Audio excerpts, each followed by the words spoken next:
Right, we are live. Hey guys, how's it going? Welcome back to the Kiwi Lads channel. We are back for the quarter-final of the Women's Rugby World Cup. This one, New Zealand versus South Africa. Now, the two men's side just recently played off, and what an absolutely hectic game that was. Now we get to see New Zealand and South Africa battle it out for the women's quarter-final. This is as far as the South Africans have ever made it in a World Cup, whereas New Zealand, they are the defending champions. So the question is, can the underdog get the job done, or will it be the Kiwis who are advancing, looking through at the draw? These are the semi-finals. Ladies and gentlemen, quarterfinal 1 and quarterfinal 2 winners will be playing off. So in this case, that would be the winner of this game between South Africa and New Zealand. They will go head-to-head with the winner of Australia versus Canada. That game kicking off in around 3 hours, 15 minutes time. So by the end of today, we have semi-final number 1 already in the books. But these are the 4 quarters that we are going to get to see. New Zealand, South Africa, the one that is coming up as the very near future match. Tomorrow, there are 2 Women's Six Nations rematches taking place. Ireland versus France, and also the Scottish come up against a very tough English side. Going to have to be on their A game to be able to win that one. But looking through at these starting lineups for these two sides, ladies and gentlemen, New Zealand having to make a couple changes due to injury, particularly in that number 3 jersey. But Georgia Ponsonby, she keeps her spot as the number 2. And by the sounds of it, has she got herself an overseas contract in England from this Women's World Cup? Sounds like she's going to be staying over there playing a bit more rugby. Roos and Bremner will be the lock-in duo. Alana Bremner back into the side. She looked like she was the walking wounded in last week's game. She took a couple big shots, but still seems to be firing back in the number 6 jersey. It is going to be Makaeli Tu'u. Olsen Baker comes in as the number 8, and then Georgia Miller slots in as the 6 in this case. So we don't see the inclusion of... Who was it that was playing in that number 6 jersey? Was it Sae, I believe, last week, who was in the number 6 with Makaeli Tu'u slotting in as the 8. Joseph in the number 9 jersey alongside Damant as the starting 10. Sitafano makes up the midfield alongside Stacey Waka. The news that Amy Duplessis is excluded from this Women's World Cup squad. Portia Woodman-Wycliffe out on the left wing. She is already the most decorated New Zealander when it comes to tries being scored, looking to add a few more in this department. Sorrison McGee, one of the future stars for New Zealand, out on the right wing, and Renee Holmes slots in at number 15. In the starting lineup for the South Africans, they have had to make a change at number 1. It is back to Charlie Gwala at 2 and Latsha slotting in at 3. She was probably one of, I would say, the better players in the game up against the French. Of course, the South African side coming off a pretty hefty loss, but they are in high spirits. They are just talking to De Bruyne at the moment. He knows how much this game means to the South African team. And after watching the men do what they did in New Zealand, perhaps that adds just that little bit of extra motivation as well. Boyer in the number 4 jersey with Lochner slotting in at 5. Solonsi at 6. Mchapwala, or I always butcher her name, even though we're later on in the competition. We'll try that one again. Mkatshwala, or Shalwa, sorry, in the number 7 jersey, in LA slotting in as the number 8. Nadine Roos slots in at 9, and back into the starting lineup, it will be Libby Jansi van Rensburg. She was one of the big standout players in the victory for the Boks up against the Italians. One of the main reasons that the Springboks side is where they are today was because of their late adversity in that contest to dig deep, find a way of beating the Italians, and that 9 and 10 combo certainly does have a lot of skill. Ngwevu in the midfield alongside Mpupa on the outside, Malinga back out on the left wing, Samboya out on the right, and then Dolph as that number 15. So a lot of power across the Springboks starting lineup, and if they are able to use it effectively, they will be able to push New Zealand early on, but you just wonder whether or not later on in this fixture, because of that experience that New Zealand have, is that's what's going to get them over the line. I will mention the 7-1 split for the South Africans in this contest, so they have gone big off the bench. Have to wait and see whether or not it does pay off. We have got I hope Hamish has recovered from the last stream silly men's game. Says, wait, what there? And Black Ferns says Purple Dragon, and also High All Pity the All Blacks versus Bok match was cancelled or never happened. Could have been one to remember, but I guess we'll never know, says Studs Race. And also, let's go again then, Hamish. And when is the game? The game is kicking off in only 10 minutes time. So we'll be starting at 2 p.m. for you guys in South Africa, or midnight here in New Zealand. Elia and Ruz to watch, says Shazza there. Hi, brother, says Estelle, welcome in. And also, hold on, stop the game. I forgot my coffee, and God please defend New Zealand. Ladies, no pressure. We need to cheer up Smash the Green. Who's your favourite to win? The favourite to win this game just in general is New Zealand. They are considered as heavy favourites. South Africa in their last game up against the French, it didn't go the way that they would have liked. But heading into this game, South Africa are $26 underdogs. That is, I believe, just to put into perspective, last week up against the French, they were $13 underdogs. Their game up against the Italians, it was a 50-50. So, they aren't expected to win here, but it would be extremely awesome to see them get close in this fixture. Go the box, says Lena there. And also, this is going to be an upset. South Africa will be motivated and on fire. South Africa will win with 2 or 3 points, says Estelle. And also, well, this is certainly best second half I've seen from the Springboks, says Mornay. And who are the 2 captains, please? So for the Kiwis, the captain is in the number 5 jersey, Alana Bremner. And then for the South Africans, I believe it is actually Buai in that number 4 jersey. Now, she hasn't actually captained the side too much throughout the rest of the competition. In fact, this might be one of the first times we've actually seen her in the starting lineup, at least that I can think of anyway. And hey, again, bro, says Dustin, welcome in. If you are doing extremely well in South Africa, we'll add more pain to New Zealand, says Sibonello. And they are inspired after Italy. Go the girls, says Shaz. And we will look through at the previous results for these 2 sides. First off, New Zealand. Their most recent games, they were able to beat Spain in the first round of the Rugby World Cup group stage. The thing is, 54 points to 8. I think that Spain actually got better as the competition did wear on. But the same could be said about this Kiwi side. 62 points to 19, the win over the Japanese. And then New Zealand beating the Irish just last week, 40 points to 0. So a substantial margin. Now, of course, the Irish, they have to try and bounce back. So they've got their quarterfinal up against the French just tomorrow. And the French go into that game with quite a bit of momentum after what they were able to do to the South African side. 66-6 in the first game for South Africa up against the Brazilians. Then that game is the one that got them here. And the significance of that win, I still feel like is a little bit understated. Like, that was the game of the tournament for the Springboks side. Honestly, it would be close to game of the tournament overall. The other one that might get there is USA versus Australia, seeing as it did finish as a draw. But honestly, for the intenseness and the last moments of that contest, it would certainly have to be right up there. South Africa turning down a 3-pointer, even though they have been nailing the kicks from earlier on in the game, just to almost end up conceding. And then from there, a goal line dropout.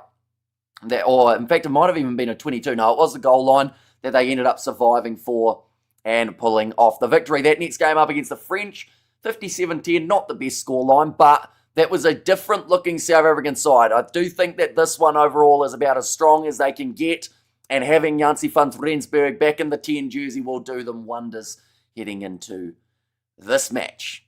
We have got there, Hamish, will you shave your legs if the Bockies win, says Shaz. See, I could just say yes, and you'll just never see my legs, but no, I don't think we're already losing enough here from that last game. We don't need to lose more of it, I wouldn't think. We have got Jez Hamish and Black Ferns are playing for themselves. Nothing to do with the men's game. Says, wait, what? And also no more pain, please. And unsure I can take it, says Studs Rays. Where is this quarterfinal held? It is the Exeter Chiefs home ground. So if you know whereabouts that is, it is Sandy Park. And at the moment, the South African national anthem is being sung by this side, as well as some of the people in the stands. I see a few little green and gold sections overall, and people love an underdog in this Women's World Cup, and that is exactly what South Africa are heading into this match, but they know that. They don't care. They're going to go out there and give it their absolute all. The men's ABs was the worst I've seen us play for about 5 years, says Martin there. G'day, Hamish, you'll get your revenge here, says Darren. And I, Hamish, I all, says a wild lobster. And there as well, but the national anthem has been sung by the South Africans, which does now bring the New Zealand national anthem in. And we are underway for this epic match. Do let me know your score predictions for this match as well, ladies and gentlemen. I don't think we've got too many scores coming through as of yet. I will mention in terms of the live odds, the line that they're expecting is around 40-point win for New Zealand. So keeping that in mind, what would you say the score could be in this game? I'll mention, though, that men's match, they only had a split of about 5 points, and look how that turned out. We have got there was a shocker. The Springboks, says Mohadeen, if Springboks women win this, are we get a Springbok tattoo somewhere visible? Says Starson, probably not, no. I'd be more than happy with them, though, making it through to the next stage to face either the French in a rematch or the Irish, and what would be their first time facing them for this World Cup. No predictions, New Zealand by 1 or more, please. Says Studs Race, New Zealand by 40 points, says Darren. And looking forward to the game of skill on one side and grit on the other. And if the women's win it, will be a great boost for South Africa women's rugby. It absolutely would. Even getting this far in the competition, I know that some people say if they don't go further that they would be disappointed, but just being in a quarterfinal, it's been 15 years, and the South African side now got themselves through to a stage where it just seems like they are a real contender. And give them 4 more years and wait to see what happens in 2029, because I think they'll be right up there yet again. Mock Ladies are likely to lose 55 points to 15 to New Zealand, says Rajen, and a Black Ferns building moment. This World Cup, it's great. Biggest challenge, though, will be Canada game next weekend if the results go as predicted. Has New Zealand women ever lost a game? They certainly have. They actually lose quite often, unfortunately, but something that they normally manage to pull through in is that World Cup final. Had a very close game up against the English, ending their massive winning streak from the years prior. And some voting, get a bit carried away voting. So as rugby fan, we have got their momentum, not moment dull, says Jeremy there. Yeah, see, I just assume that either way almost works, doesn't it? But momentum does make a bit more sense there. But the national anthems have been sung. There will be the women's haka, and then we are underway. Nadine Rua's first try scorer, says Shaz. And I will also mention, looking at the bench for this game, I mentioned it briefly before, but Noemi Duplessis, that is due to the late change of an injury. So Vahakolo does come in, but also for South Africa, 7-1 split here. So they have gone heavy on the forwards. That is something that maybe they felt like they were a bit light for the match up against the French. But the last thing that they want is an early back injury, because they only have Webb as that replacement option. But some fantastic players across the board. My favourite player in the number 17 jersey, who will get to make her way on, and we'll have to try and pronounce her name. It's like we have the whole World Cup. We have got their Springboks playing next week. If you're talking about the men's Springboks, then no, they have got the bye week of the Rugby Championship before they get back into their games up against the Argentines. If you're talking about this side, to be determined. If they win this game, they will be. If they don't, they will be going home. I love still supporting the Boks. I would love an upset. And Nadine Ruz for the first South African try. And she did score in that very last moment in the game up against the French last week, which was fantastic to see. How many hat-tricks will Sorensen McGee get today, do we think? See, it's tricky, because I actually think that Portia Woodman Wycliffe out of those two might get the ball a little bit more. They may try and target those wings, get South Africa into those wider channels, similar to what we saw from the French, which was pretty much they were just moving that ball around as efficiently as they could. The Boks have earned their attempt. Still go the Black Ferns. Says, wait, what? Win by 1 enough. Don't ever quit, says Shane there. And also, I hope our girls can win this one as well.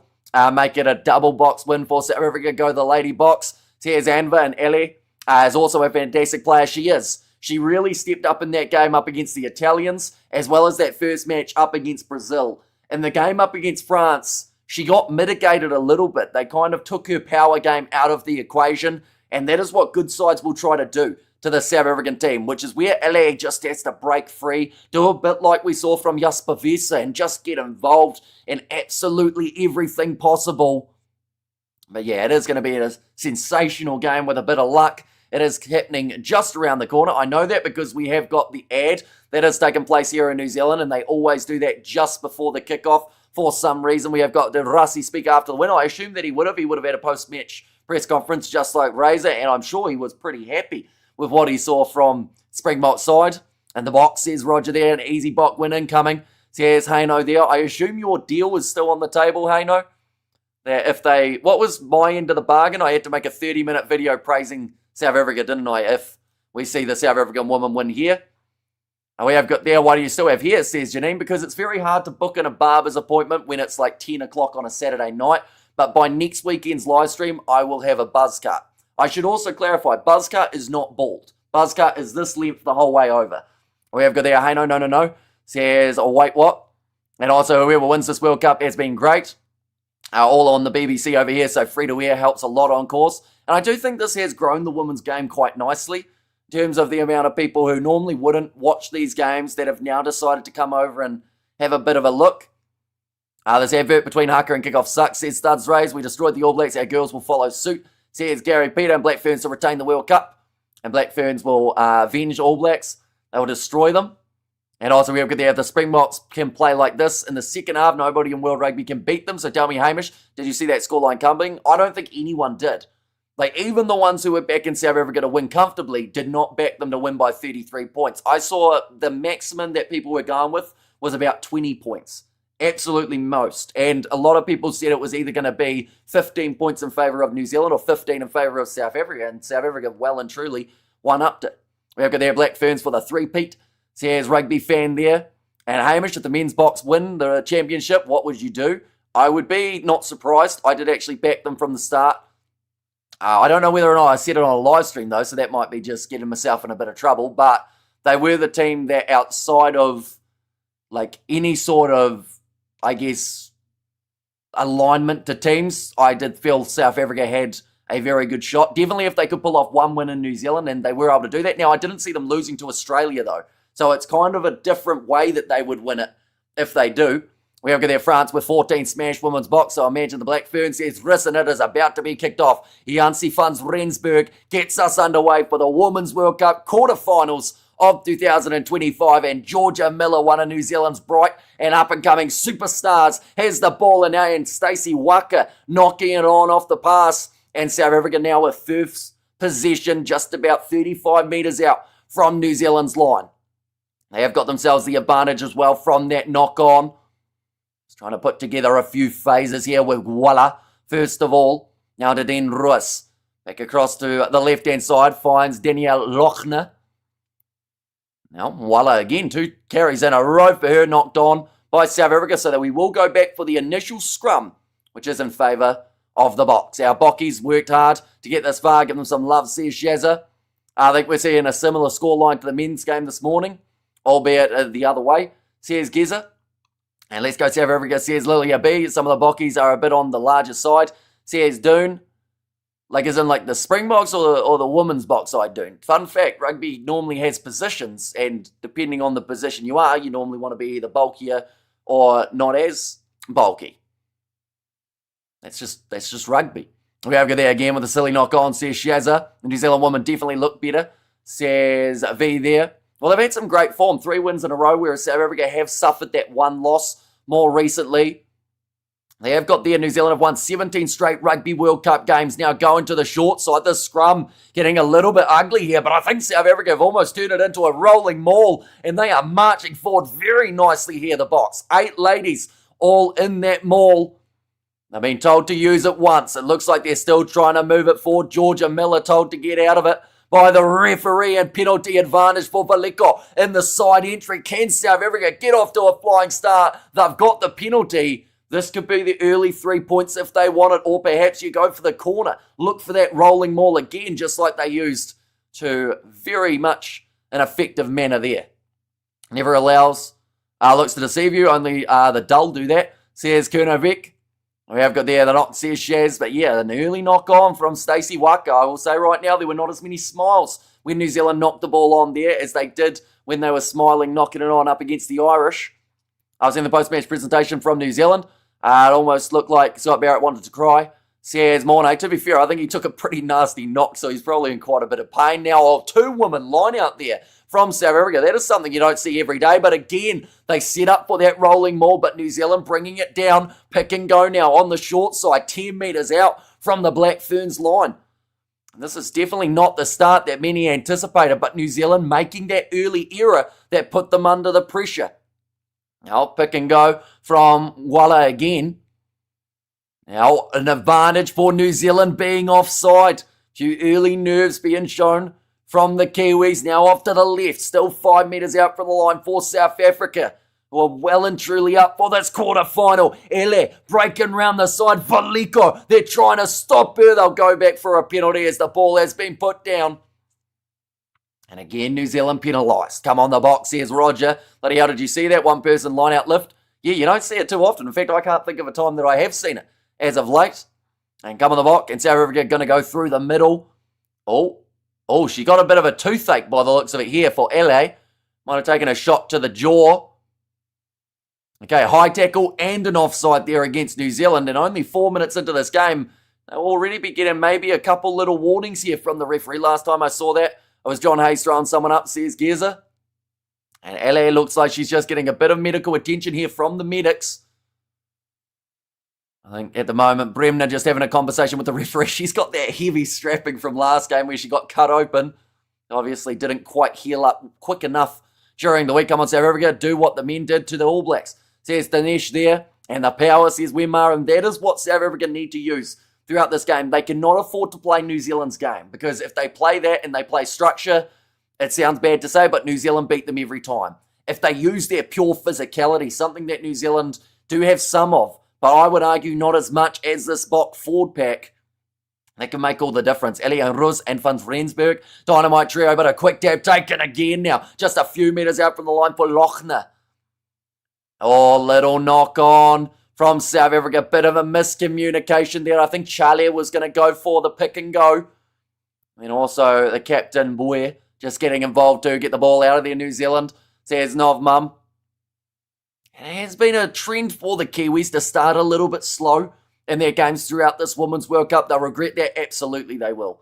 That is one of those moments that if they had scored straight away, yeah, just a miscommunication between the two forwards, both keen to get their hands on the ball. Got the red card from Starson. I think it's a bit early for a red card, depending on, of course, what the penalty is for. Knock on. Says Shazza and England do the same. The Black Ferns will sort it out. Says, wait, what? And the Ferns will make you pay, as Ireland discovered last weekend, says Geza. Currently, we are sitting 5 minutes through this fixture, and the score's still 0-0 between these two sides. It has been a promising start here from the South Africans, and they will look to continue to build here. You can't start slow against England, whether we make it to the final to play them, says Hoodsey. I think the only benefit they've got is England also normally start slow. So that might be a little bit of an equalising factor. Great day for rugby, says a WBW, and that will be the penalty now for the New Zealanders. It's going to be going down in the front row, hinging and collapsing the scrum. Russ, says Shazza there. We have there. So tell me, Hamish, what is the mood in New Zealand after the humiliating defeat against the Boks? I have no idea. It's night time. I'm sure I'll find out next week probably. But yeah, for now, like the only people I've talked to really are my parents. I haven't looked at online or anything because I was prepping for this live stream. Oh, bit of a rough pass there from the Kiwis. Now, going off to the left-hand side, looking to use their back line. Good low tackle made on Renee Holmes. Jumping straight in there was Dolph, trying to get the steal. Let's go the Boks, says Brett. And also go the Bok ladies. Says Heather there too. Big run forward. Moving towards that 22. I'd hazard a guess. The mood isn't great, says Geza. That's probably a fair guess, yeah. Some people won't be happy. Most people probably. But now Malinga with the ball in hand. Tackled by Teresa Stefano. 42 metres out from the line, looking for the steal there for New Zealand. Almost giving away the penalty. And their number 8 jersey was Olsen Baker. I didn't get bored watching and commentating rugby at the same time. I think I don't get bored of rugby because of the commentating and watching at the same time. Like, I don't really watch a lot of rugby games outside of live streams now because of how many we do on the weekend. Guys, if you don't know, Hamish is going to get a buzz cut. So here's Bradley. Yeah. So it will be on the cards for all. It's going to be a big collision. It'll definitely be next weekend that we already have it. I'll probably end up getting it on about Wednesday or Thursday, I would think will be easiest. Well, to be fair, I could probably get it on Monday as well, but I don't think we're going to have any videos or streams too early on in the week, so you guys probably want to see it as fresh as possible. So that would be a Thursday or Friday trim. But now backline movement here again. South Africa breaking through. Nice ball on the inside. Bit of pace being shown by Samboya. Now 25 metres out, New Zealand get themselves the steal on the breakdown, and it's Portia Woodman-Whitcliffe who manages to get the steal. And we have got there great commentary in New Zealand. Also, great commentary, Hamish, your legend, says Brett. I love how your poll has got female bockies ahead. They fans probably want revenge this morning's game, says Roger. And All Blacks needed a loss. Makes them come back stronger.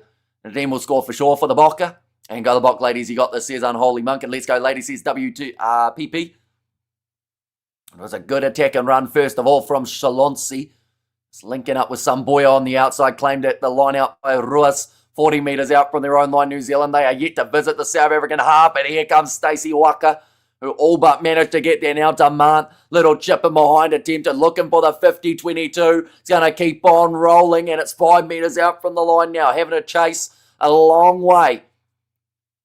Oh, good forward run there from Samboya. Makes about 15 metres.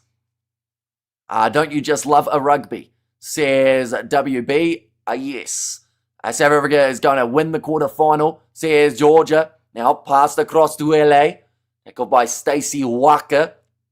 A big clean out in the breakdown to Janzi Funds Rensburg. They're willing to run this one out from their own 22. South Africa is working out quite nicely down the wing here. 35 from the line now. This is a good aggressive style being played by the South African side. Rather than kicking it back into New Zealand's hands, they know that counter-attack of the Kiwis could be absolutely lethal. So the more time with ball in hand, and they've won the penalty there. Player leaving feet in the breakdown from New Zealand. We have the AB should stop doing the haka. They are wasting a lot of energy. I don't think a haka was the difference between losing by 33 points and winning a game, Dinesh. But, maybe you could make the argument in a close game. We have got there, it's Woodman playing. She certainly is out on the left wing side for Portia Woodman-Whitcliffe in this contest. Is the haircut bet still on? The haircut bet has been and gone, and I'm going to have a buzz cut for next weekend. I'm too nice. Got myself in trouble. Should have just said, look, South Africa won the second one, but they didn't win the first, so no buzz cut. But instead, I decided on a light goal, and we hit it. How many in the line out? About 17 for South Africa. That looks like a 1, 2, 3, 4, 5, 6, 7, 8, 9, 10 woman line out here for the South Africans. And they've got 3 more after. No, now they've got a 12 woman line out. Okay, fair enough. They go in, and Dolph is the lady who is lifted. In that scenario, they've got a 14-woman rolling maul. What is going on? And at the moment, the innovation is working. How do you even referee a maul like that? There are players absolutely everywhere. I have no idea where this ball actually is, and they get themselves the penalty there, South Africa, for New Zealand collapsing. What, says Stephen? Yeah, a 12-woman line-out followed by a 14-woman maul. That's what we see here in this quarterfinal. First try, either Ruiz or Ele. Black Ferns reserves are just as good as the Bok reserves, says, wait, what? They've probably got an advantage, I would say, for New Zealand. The thing is, though, in this scenario, South Africa are going with a 7-1 split off the bench. So they are going to definitely look to use that power game right throughout the 80 minutes. But to be able to control it, they have to keep the ball in hand. The New Zealand Herald will tell you the full story of New Zealand's humiliating defeat. Says Mornay Lagrange. It looks like a bit of an injury here for Guala. She probably got stood on in that rolling maul. Whoever went down there was going to get trampled and feel like they were in a cheese grater for a couple of seconds. Yeah, I get it works. It's not what I watch rugby for, says Studs Race. And also we have got there, wow, a lot of women pile up, girls.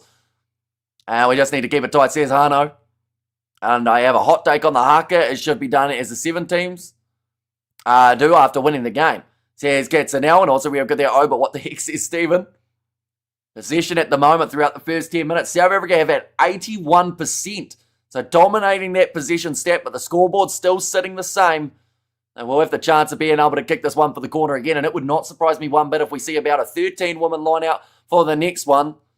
14-woman maul makes my loins stir, says Doon. And a 12-woman line out, first seen. And I think we also, for the first time in a long time, the 2-woman line out happening a little bit earlier on in the game. But inside of the 22, about 20 out from New Zealand's line. South Africa using all the innovation in the world. But can they find their way over the try line? Berenda said, what's your nationality? I am from New Zealand. Now big throw over the back.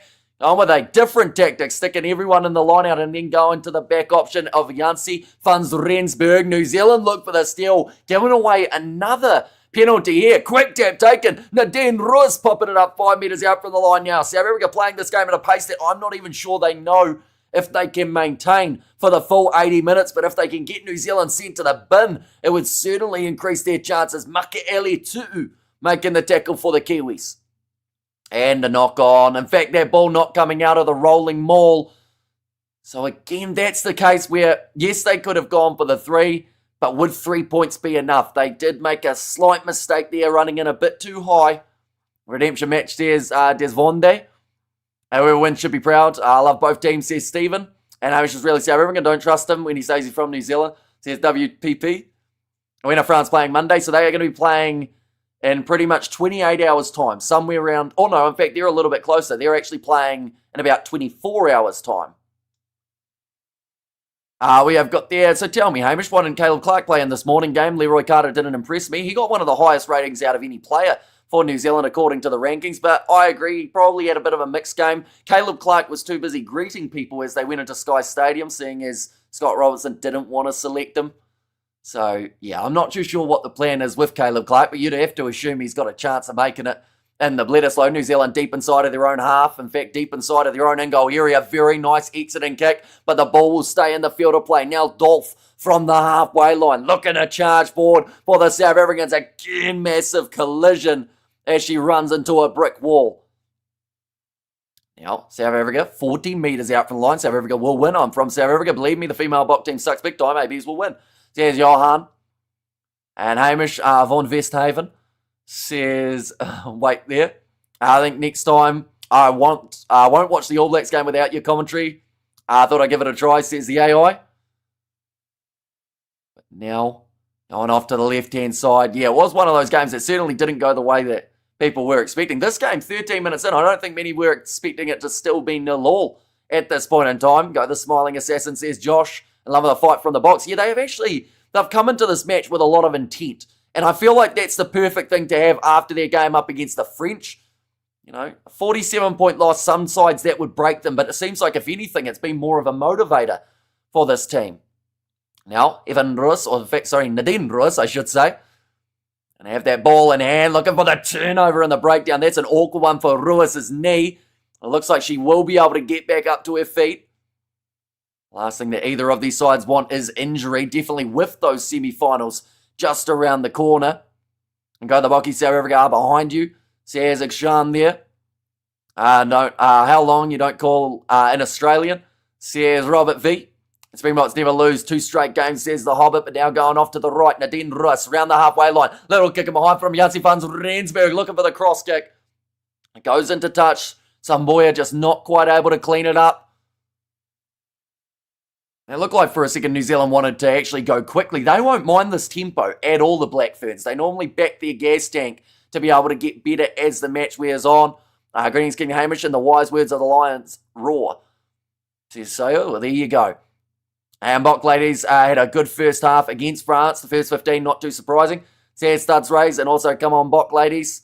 Let's make it 2 for 2 against the All Blacks today, and it would be a monumental occasion. In fact, I don't know if there's been another day where the South Africa men's and women's sides have both beaten New Zealand in the same 24 hours. Mainly because they normally have slightly different schedules.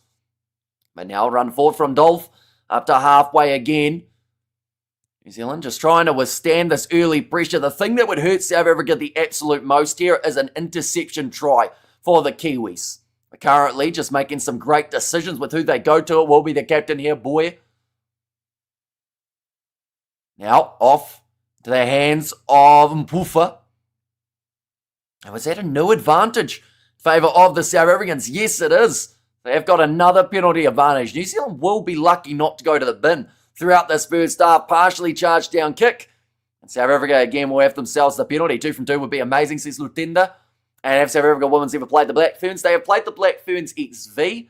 I believe they've played the main Black Ferns before in the past too. But the Black Ferns XV game, they went 1-1 in terms of that series. Although none of those players who they beat are actually playing in this Black Ferns squad here. Are the hair going to go by next week? You told the hair is going to go, says Mornate. So the hair is going to go. We mentioned it earlier on that I am going to be sadly having to pay for another barber's trip. Even though I went like yesterday. Hope the All Blacks will win to compensate the humiliation the men's team went through in the early morning or early evening, says John. And come on, the box says WBW. My score prediction is 12 to South Africa, 10 to New Zealand. Ready to throw this one in. Last 4 penalties have gone against the Kiwis. Now Nadine Ruiz looping around to the left. Janci van Rensburg already having an impact. And that backline, good tackle made by Sorensen McGee. It's been 16 minutes of all-out attack from this Box ladies side. Hello, Hamish, watching the match this morning. That was outplayed. They was outplayed by the Box. There's ball now breaking the line. Dolph offloading it up. Some nice running from Solonsi. So down by Sorensen McGee again. And another penalty advantage against New Zealand. They have played this whole game under penalty advantage at this point. Nice step from Mpufa in the middle of the field. And they're tiring them out, says Cameron Kay. And also I got my biltong. And pick up a $20 shaver and buzz it yourself on camera, mate. Says WPP, that might be easier to be fair. But now they'll go back for the original advantage.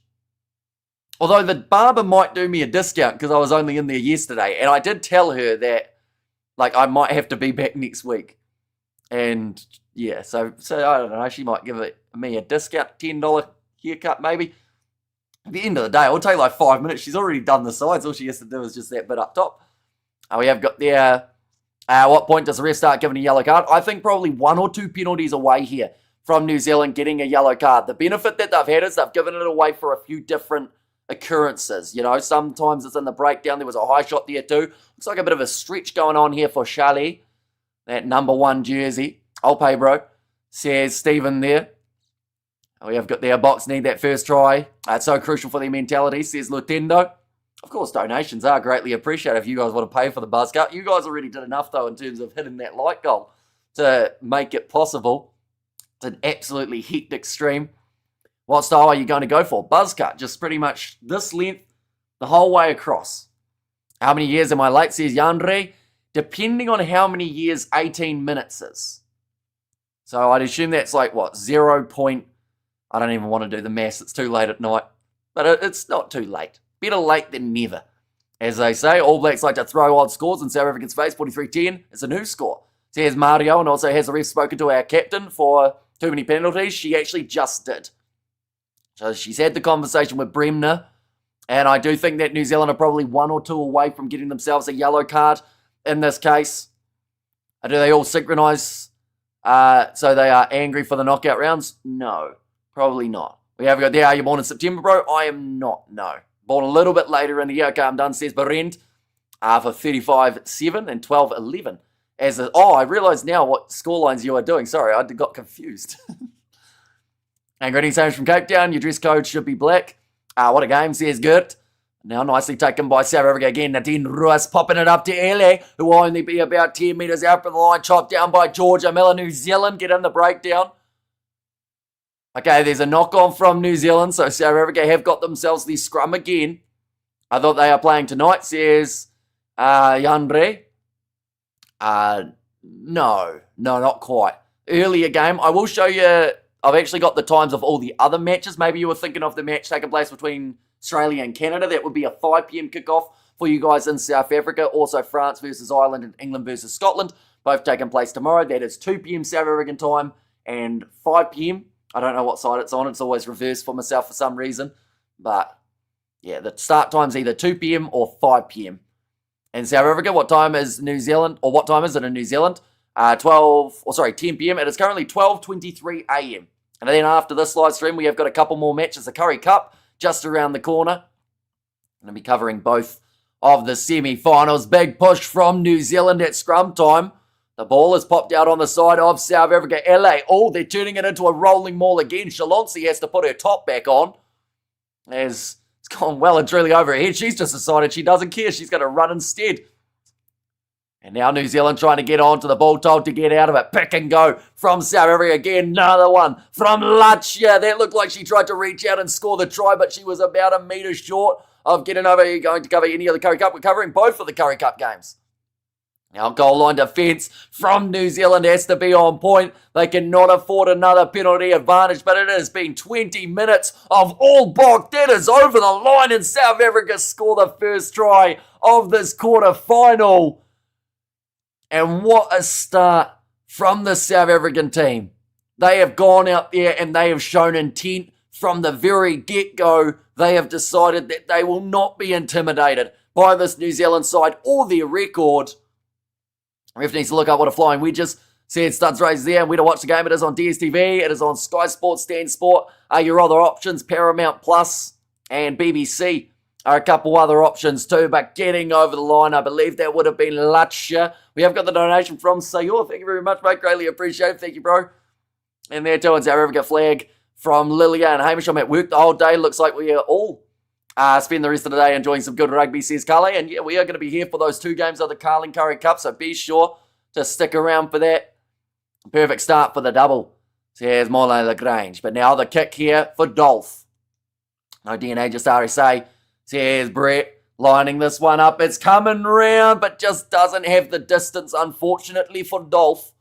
And that means now 21 minutes in of New Zealand doing nothing but defending, they are sitting 5-0 down. And this is quite the statement that I'm about to make. But this is as bad as we've seen the Black Ferns dominated in quite some time. Now, that's not to say that it will continue that way, but they just haven't done a whole lot with the ball in hand. They've had to defend for about maybe 85% possession worth of this contest. They have given away 7 or 8 penalties. What is the win ratio for New Zealand at this venue? I mean, New Zealand are on 17-match winning streak at Rugby World Cups. So I'm not sure about this venue in particular, as it is at Sandy Park. I'd assume they'd be pretty high unless they've lost to England here. But now, knock on from South Africa inside of their own 22. This is where the Kiwis can start to build back. There are 60 minutes left. There absolutely is. But there's no denying that this has been a dream start for South Africa here. And what a start, says LFG. This might be the darkest day New Zealand rugby. And also, well done, Bok ladies. This may be kick up my Fern side we need. We need to kick it long and put pressure on the box now, says Anthony. There's nothing for the Black Ferns, and they will beat South Africa, says Paul. And you thank us later, Bockies. We gave you one, says Nate. Does mean that in every single game of this World Cup, South Africa have scored themselves at least one try. That is something that many sides have struggled to do. Definitely sides that have suffered a loss in this World Cup competition. Now, we have a chance to feed this ball, and they are currently sitting about 22 metres out from South Africa's line. Big scrum push there, but now firing it away to the left-hand side. Teresa Stefano with the ball on the inside to Demant. Tackled by Jansi van Rensburg, as well as Nadine Ruas. A little bit of a collision between her and Teresa Stefano. Those two know each other well from the 7th Circuit. Now off to the left-hand side again for New Zealand. Chris Valiko. And number 1 jersey, go the Bocky, says Joan. Looks like it won't be quite a maul there. South Africa trying to hold up the Kiwis. Now back across to the left-hand side. Chance here. Portia Woodman Wycliffe going out wide. In fact, it was Demant this time. Tried to pass it to Miller. It hit her in the bootlaces and bounces into touch. And but once South Africa get fit and trim, she'll be able to get a cup in the next few, I'd say. Definitely not this one. It'd be hard to take the English, says Valiant. And enjoy the rest of the match, bro. Thank you for your coverage. Over and out. King says so. Thank you very much for your generosity on the stream just before. Keep it together, girls, and greeting God forever, says Gary. South Africa must take the kickoff return. I know the chicken munchers are tired. I'm pretty sure both of these sides would eat chicken, to be fair. It's a great source of protein, no matter what way you're having it. Strong bones, strong muscles, you know. We have got there how we're seeing the full 15 line out. Weird. I'll be honest, they kept adding players and I was confused. It started off with a 10-woman line out. We counted them. We did a heat count. And then they added the extra 2 just in case. We have got there Bockies puffed by halftime. So yeah, what? A bit of a surprise. I thought New Zealand would win by at least 20 points. And the thing is, they still could. You know, this game is far from over. But once again, 24 minutes in, no one was predicting South Africa to lead in this game at this point in time. Definitely with some of the scorelines we saw being thrown around for this match. But South Africa just don't want to give up here. And if anything, they are pushing the pace. They are trying to take it to this New Zealand team. Our women's bomb squad will come on second half, says Mario. Yeah, the 7-1 split for the South Africans here. Some brilliant players off of that bench. New Zealand need this win, says Georgia. You never know if South Africa go all the way in a tournament just well. But can't see it, says Valiant. Now, line out throw here for Ngwala. And it's gone over the top. Georgia Ponsonby chasing after it, but it will sit up now into the hands of Olsen Baker. The fact that she is even playing in this game is huge, and they're reaching out to score the try. Looked like Makaeli Tu'u may either be just short or have got it on the line. She looked like she was half by celebrating, but half by frustrated as well there.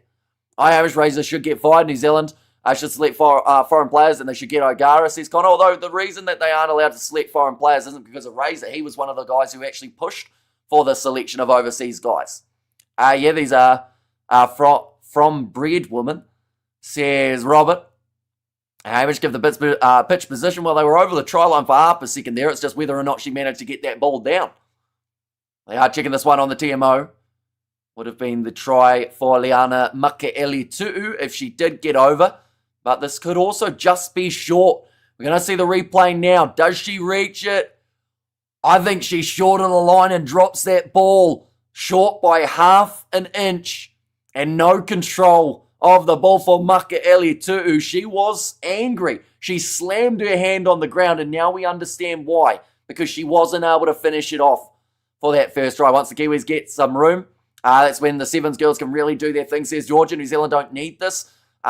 This whoever shows up to play better on the day, that's it, says Valiant. New Zealand have 6 World Cups, says Cameron Kay. But yeah, it is a knock on.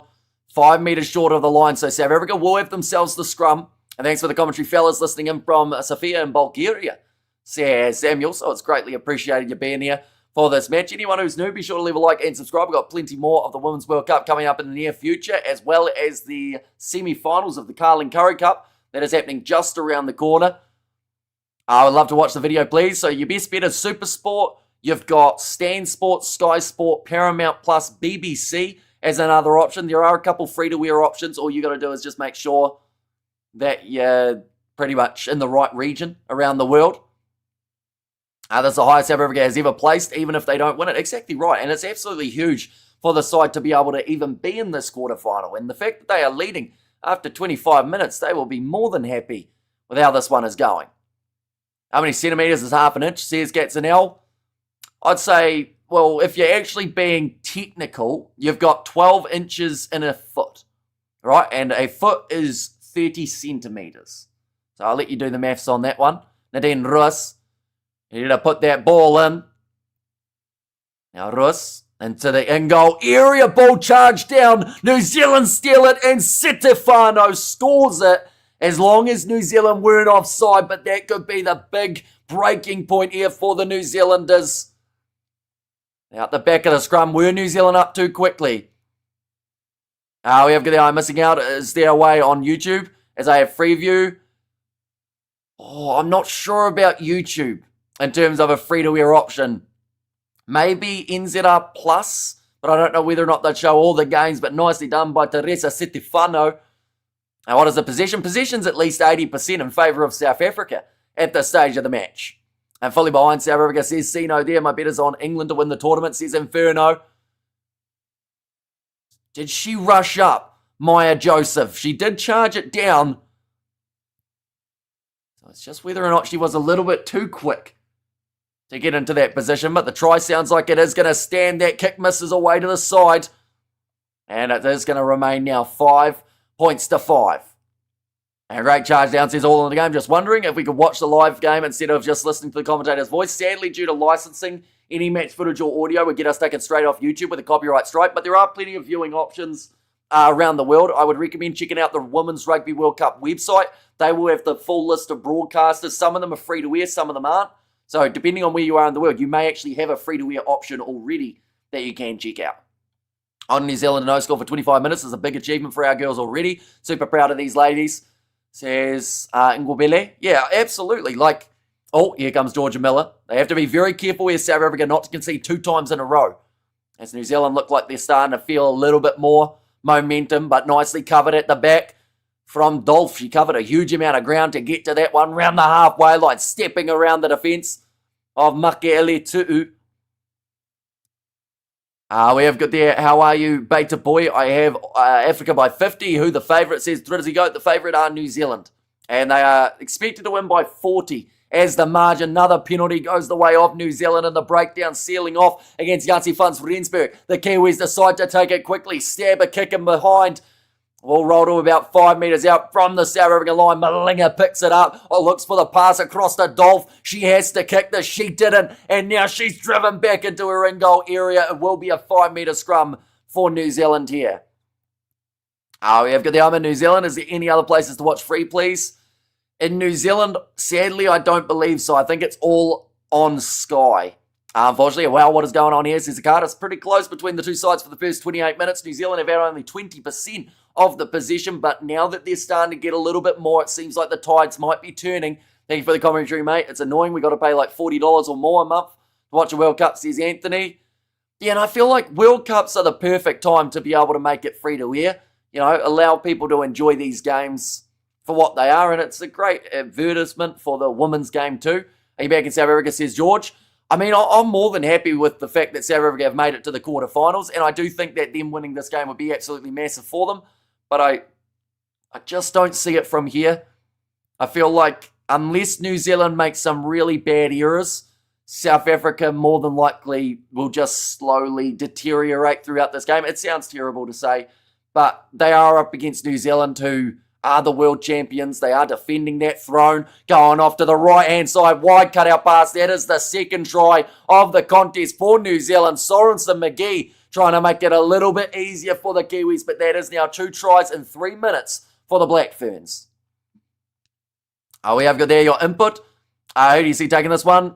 Once again, that's kind of the same as what I had there, how South Africa, I think that they have played phenomenally throughout this competition, and for them to be through to the quarterfinals is massive, but this is where we're going to see New Zealand start to really put their foot down and try and really cement this game.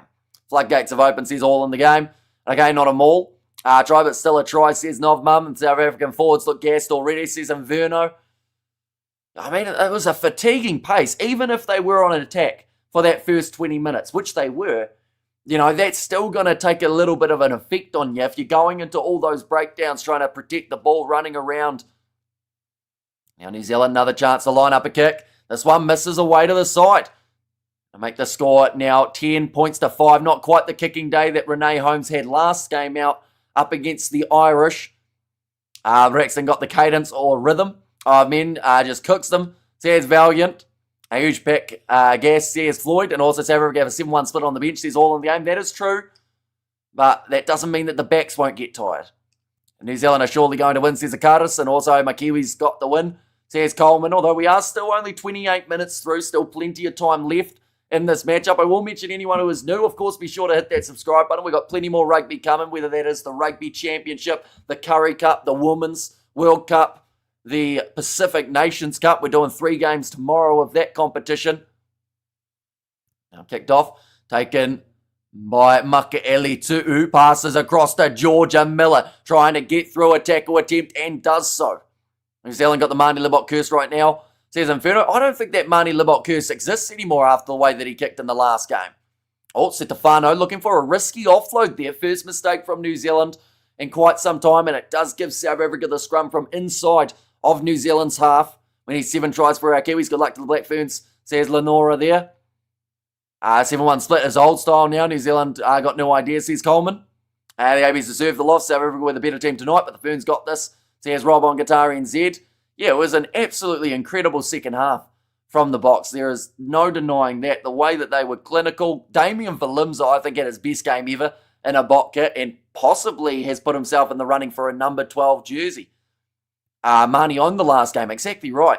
You know, he came onto the field and everyone went, oh no, Marnie's kicking's going to go downhill. But no, he was nailing them from the sideline, and with the exception of one that he missed, what was he, probably like 5 out of 6 or maybe even 6 out of 7 for that game. Come on, Georgia Miller, says Coleman. Big scrum from the box, trying to push the Kiwis backwards. They've done it quite nicely, referee. Not willing to extend the arm for the advantage. Now breaking away to the side. Good attack and run from Mwevu in the middle of the park. Now some quick speed being shown by South Africa. 2 dummy runners that didn't receive the pass. Dolph thought about the short ball. In fact, this is now Nadine Russ. He does hang on to it. Portia Woodman-Wycliffe trying to get the steal in the breakdown. Can't quite do it. Another big run from LA. Ran a little bit too high. Bremner trying to hold her up, but eventually wrestled to ground. And that is a penalty now for New Zealand. Going to be in off the feet from the South Africans. AB's lack the top 2 inches, says Dinesh. And also, I've had enough of Razor, says Go Ski. And also, they were still going on about that game, says Jimmo. I think a lot of people will be for the next 2 weeks till we get to see the All Blacks in action for that Bledisloe Cup. But the Australians, of course, they are going to be in action not just for the Bledisloe Cup, but also in about 3 hours' time for their match up against the Canadians. Now, we aren't covering that game officially on the channel. We will be doing the Carling Curry Cup semi-final, but we will be giving score updates of that contest all throughout. So anyone who is new, be sure to stick around. Going off to the right-hand side, short ball from Teresa Stefano, knocked on by Olsen Baker. South Africa back with the ball in hand again. And they'll go back for the scrum. The Black Ferns is going to get revenge for the All Blacks. Anyone notice that men's game? The ref was Andy Cards. Says Inferno.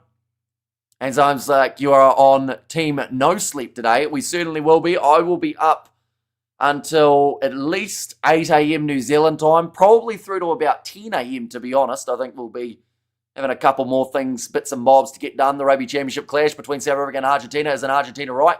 No. So the first one is in South Africa. The second one is in England. Argentina, I still don't know why. I assume money-wise decided to play them away from home, which actually means that they give up a huge advantage that they would have been able to have, seeing as they beat South Africa in Argentina last time. Watch Warriors live, and honestly, what did I watch? Says Raiden. Yeah, the Wars. To be fair, the Panthers were always going to be a tough team. Like, the way that they started the competition, had they not dropped those first few games, I don't think the Warriors would have found themselves up against them. But, nah, the Panthers are a good side, and sadly for the Wars, just didn't quite work out. But now it will be another scrum for the South Africans. Maybe Argentina fans are a bit too passionate. No, I don't think so. I think it's just more so that it's probably better money to play at Twickenham than it is playing Argentina. Plus, with the connection with the top 14 and the URC, perhaps that is something to do with it in terms of making it easier for the players who are travelling to their certain side. Are you covering the women's quarters on Sunday? I am hoping to cover at least one game. We're definitely doing England-Scotland. I want to cover Ireland versus France as well, but I'm terrible with the French names, so I worry that I'll just end up offending more people than I end up helping with that commentary. Good luck, girls. Hopefully you can get it done. Seth right in there. Now, big scrum from New Zealand, forcing South Africa back, but LA still able to break away to the left-hand side, and a drop ball from Mpupa, which will now bring the scrum for New Zealand, currently 34 minutes through. And we have got there, Drew, the women's game is way more entertaining. Says, wait, what? And also, the Boks can win this game. Trust my forwards. Through the men's haka or the women's haka today, says Inferno. If I'm completely honest, I slightly missed both of them. Mainly because we were looking through at the lineups in the chat. Like, I know that they did Kamate. I think that Billy Proctor led it for the New Zealanders. I'm not sure about this one in terms of who led it. Because I think we were reading through either the bench. Oh, yeah, no, it might have been the bench that we were reading through when it was taking place. Boks can win this game and trust my forwards. And realistically, Boks can't win. Says Chris. Oh, sounds like an HIA is about to take place for Teresa Citifano. She will have to make her way off the field. That is for the mouth guard. Now, those mouth guards have been having fun throughout this rugby championship and also throughout the Women's World Cup, giving random blinkings. Most of the players who have a mouth guard reading make their way back out onto the field. What position are they on the field, Hamish? Please focus on this game. Says Cameron. Well, at the moment, we're watching a lady from New Zealand run down the sideline as they are waiting for the scrum to take place due to the HIA. But the scrum will be about 35 metres out from the line here for South Africa. I promise that the Ferns is going to take revenge for the All Blacks. Then the Springboks will suffer until they are knocked out, says From Country. And also, did the Wars go to that familiar place under the post, says a rodeo there. And honestly, some of these New Zealand players are more scary and deadly than some of the dudes that played today, says Inferno. Now scrum feed. In fact, this time it is New Zealand scrum feed. My apologies. 38 metres out from the try line. It's going to be fed in by Maya Joseph. A really good start by the Kiwi girls. Or really good start, sorry. But Kiwi girls will win by 20 at least. Says Colin. Yeah, if South Africa can stop New Zealand scoring in the next 5 minutes, it would be absolutely huge for their confidence. You get that break at halftime. The 7-1 split off the bench. Kicked in behind now from New Zealand, having to retreat. Awkward bouncing ball. Claimed by Dolph. She looks for the kick towards the sideline, and it does end up going out about 40 metres from the box line. Honestly, this is something I kept to myself a long time, but it always correlates when the All Blacks do rubbish haka out of timing. I always play bad. It's to do with being in sync as a unit. I didn't realise the haka was out of sync. How do you become out of sync for the haka, though? Surely they know it by now, right? Off to the right-hand side. Going away to the right once again. Backline movement. Waka goes to Sorensen McGee, who knocks the ball on. Pass a little bit too far out in front. And minutes played at the moment. We are 36 minutes through. Look at that. Hamish, please put the try scorer's name up. Says Shazza. So far for the South Africans, we did see the early try coming for, I believe it was Lutscher, and then for New Zealand. We have seen the try from Braxton Sorensen McGee and then also Teresa Citefano, the other lady who did score it. And the Warriors give me too much grey here, but I appreciate the efforts this season, says Rob on Guitar NZ. Ferns by 36. Prediction from Josh. Now, scrum feed for South Africa again, round 50 metres. Just the 3 minutes remaining in this first half. I would not be one bit surprised once it does tick over to 40 if the Boks do want to kick this ball out. We will aggregate the scores today. And when it continues in the Women's Cup, says Baren, well, they certainly got a nice jump. If that was the case, both front rows going down here. Boks by 10, says Hansi. Anyone got a stream? Depends on where you are in the world. There might be a free-to-view option. But yeah, I'd recommend checking out the website for the Women's World Cup. It has the whole list of broadcasters there that you will be able to find whatever country you're in and then also what your best option is for being able to watch. And at the moment, they are just talking about that territory and position in the first half. Even though New Zealand have had a lot of the ball as of late, I believe South Africa still just have that slight edge in the possession stat. All Blacks by 30 points, says Johan. And we have got there Greet the Sacred Cow. For McGee and Citefano scored the tries. Says, wait, what? Now, it's going to be Nadine Roos. Oh, New Zealand going down. Was that a bit too early of a push from the Black Ferns? Looks like the referee is going to have another conversation with these front rowers. Oh, okay. So South Africa just got a bit of a warning there. Pretty much told to hold their own weight and don't step backwards in the collision. I have got there Hansi, that is an Afrikaans, so that's me out of the equation. New Zealand by 20, says Jacob.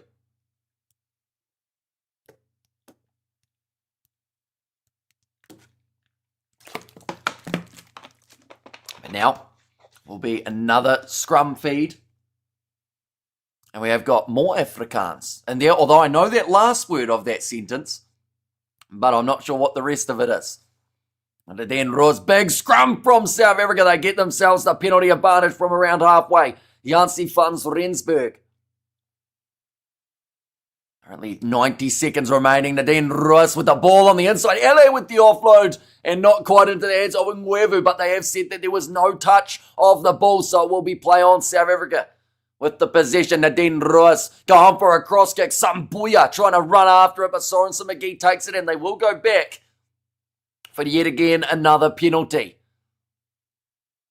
Swice the brain. He'll be happy enough with what has happened in this first half. They are only down by the 5 points. Nadine Roos covering the whole width of the field in quick succession to try and potentially have that quick tap option, but I believe they will kick this one towards the touch line. I am from South Africa, but I hate the Springboks so much, says From Country, and what an upset so far, says LFG. Yeah, this game's certainly a lot closer than a lot of people were predicting for this match. Too many mistakes from the Ferns, says Cameron K. And the Bockies 12 as a unit, so that is Ngwevu. And yes, she as well as LA, they have both been phenomenal when it comes to that really aggressive ball running. And congratulations to the Boks. Our girls will redeem us, says Josh. Now, voila. Ready to throw this ball in for the South Africans. Should go for a drop goal. I think it's a bit early for a drop goal. They are actually down by, Nadine Roos, the lady who they lifted up in the line out. And now South Africa again are going with a 14-woman rolling maul. New Zealand trying to find a way of defending it. I don't know if you can defend if all of South Africa. Yep, another advantage in favour of the South Africans. This is a tactic we will see not just this team use, but perhaps teams in the future as well. Breaking off the back for Charlie. Tackled by Roos. But again, South Africa have got themselves that penalty advantage. I hope the coach tells South Africa to start kicking another advantage. That is for offside against New Zealand. That throw wasn't anywhere near straight, says Studs Race. Now we have got there Shame From Country. Did the Boks live rent-free in your head? Says Paul. And also without the black... okay, that's probably something that we can't read out. Does it become a truck and trailer if you don't defend the maul? Yeah, I don't know how you defend a 15-woman maul. I guess you have to just find a way of stopping it, but that is going to be another advantage in favour of South Africa. I think we might see someone go to the bin in the very near future. Tackle, release again, the call. Can South Africa go into the halftime break with a lead here? They managed to work their way little bit closer to the try line. Nadine Rus making some very good choices from that number 9 jersey in terms of where to go. Rus is the female version of Colby. That's where South Africa is bunching too much. And it's about the Springboks menu. So here's Adrian now, 2 metres out. Voila. Another pick and go. Just short once more. New Zealand, this has to be fatiguing though. Georgia Miller starting to show signs of that stamina kind of depleting. Now pick and go, that's on the line, and South Africa score again. Oh, what is going on there? I think for a second one of the South African players, maybe I want to say it was Mpupa, ran and just got right in the face of one of the Kiwi players and said, we're back in this. Surely New Zealand should be close to a yellow. Absolutely, I think that they're probably lucky that they haven't received one already. I don't think the straight throw is a thing anymore. Refs don't bring any of the men's games earlier. And come on, ladies, do what our BYS have done. Do what our boys have done. From Bruce. Commentators were right. South Africa bench need to calm down because they are wasting their energy, says Inferno. A massive kick to come. And this would be to give South Africa a lead going into the second half of this quarterfinal. Who predicted this? I can tell you right now, not many. But the whole team joining into that rolling maul. Something that I think we're going to see throughout this second half as well. It's been effective. New Zealand haven't worked out how to defend it, and that kick has missed away to the side. So both kickers have missed there too. But this game sits 10 points to 10 heading into the second half. It is absolutely all to play for. We've got there, what's up with this South African side? It's like they tried to get as many huge girls and throw them in the side. Says Jake, I mean, it's effective, isn't it? It's sitting 10-10 at the moment between these two sides. Not straight. Hasn't blown if there is no contest, says Paul. And also, I hope the men's team is watching, says Hillary. And another 10:43, says Ibra. Although I think if you ask the Springbok women's team, they would take a win by 1. You know, there doesn't have to be an extra 33 points on the board. Just to get the win in the last moment would be enough for them. Go the Bocky, says Carly, and also draw the red line for the All Blacks, says Adrian. And wow, says Josh, and New Zealand need to stop kicking.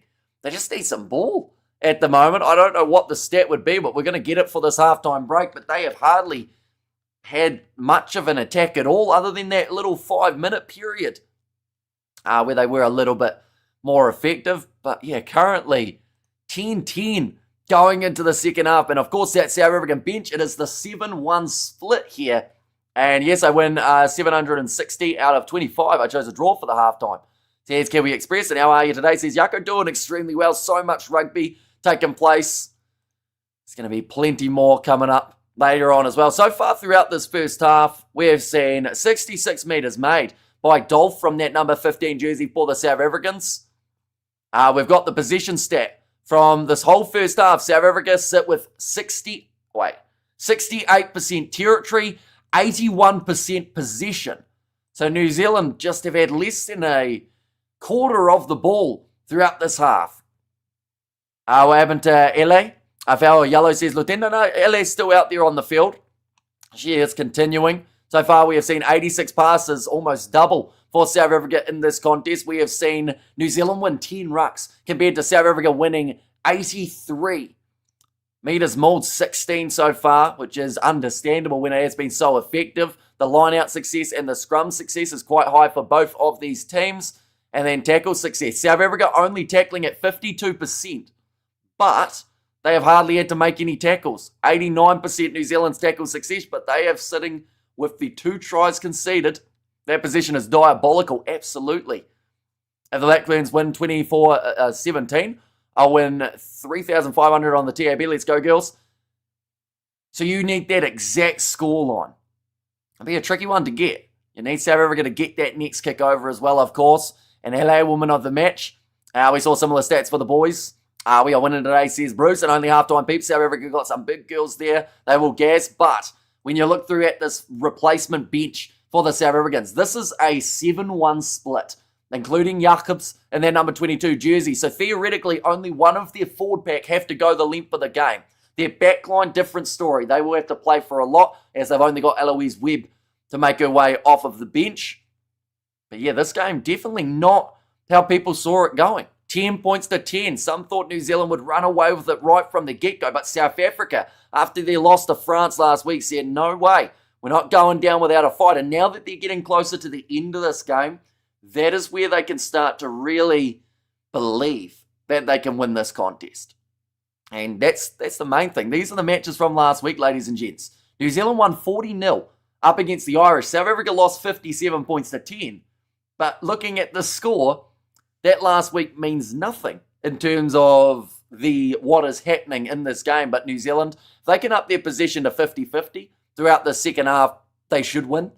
But South Africa, if they can just control it once again and keep on going to that rolling maul, because that has been so strong. 13 women rolling maul, something that no other side are trying, but obviously might be an effective weapon in the future. Very good commentary. And come on, the Black Ferns, let's go, says Anita there. It's the first time I've ever enjoyed women's rugby. The Women's World Cup, for some reason, is rising women's rugby, says Mike D.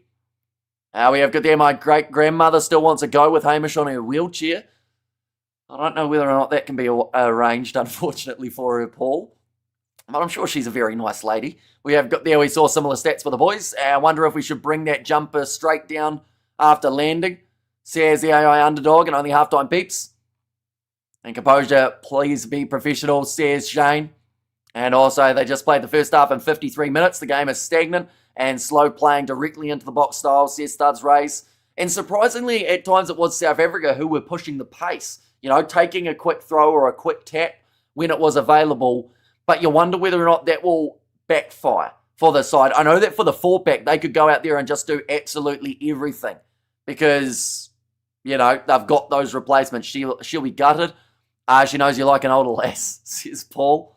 I can imagine if they win the World Cup, says Splash TV. Imagine if they win this game first. We got to get past this game first for the South African women before they start looking at that World Cup title. If they win this game, that is huge because they were $26 underdogs heading into it. And at the moment, they are $13 underdogs. They are still considered with half a chance of being able to go on to win this game. I think they are just having a chat there at the moment with the South African and New Zealand matchup in terms of some of the experts. And, South Africa have made 16 tackles throughout that first half. So that is a huge benefit for them. 9 tackles missed for the South Africans in this one. Meters made 489 for South Africa compared to the 100 and something that New Zealand have had.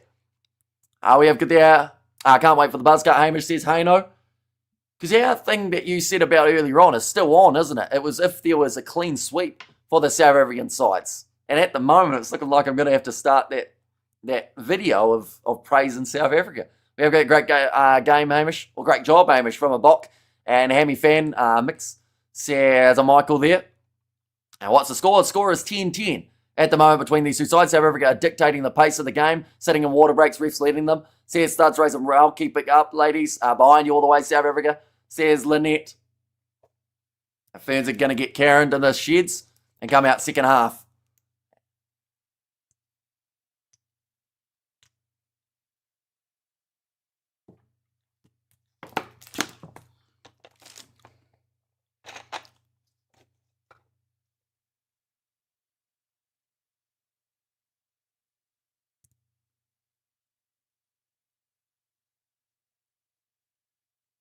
Right.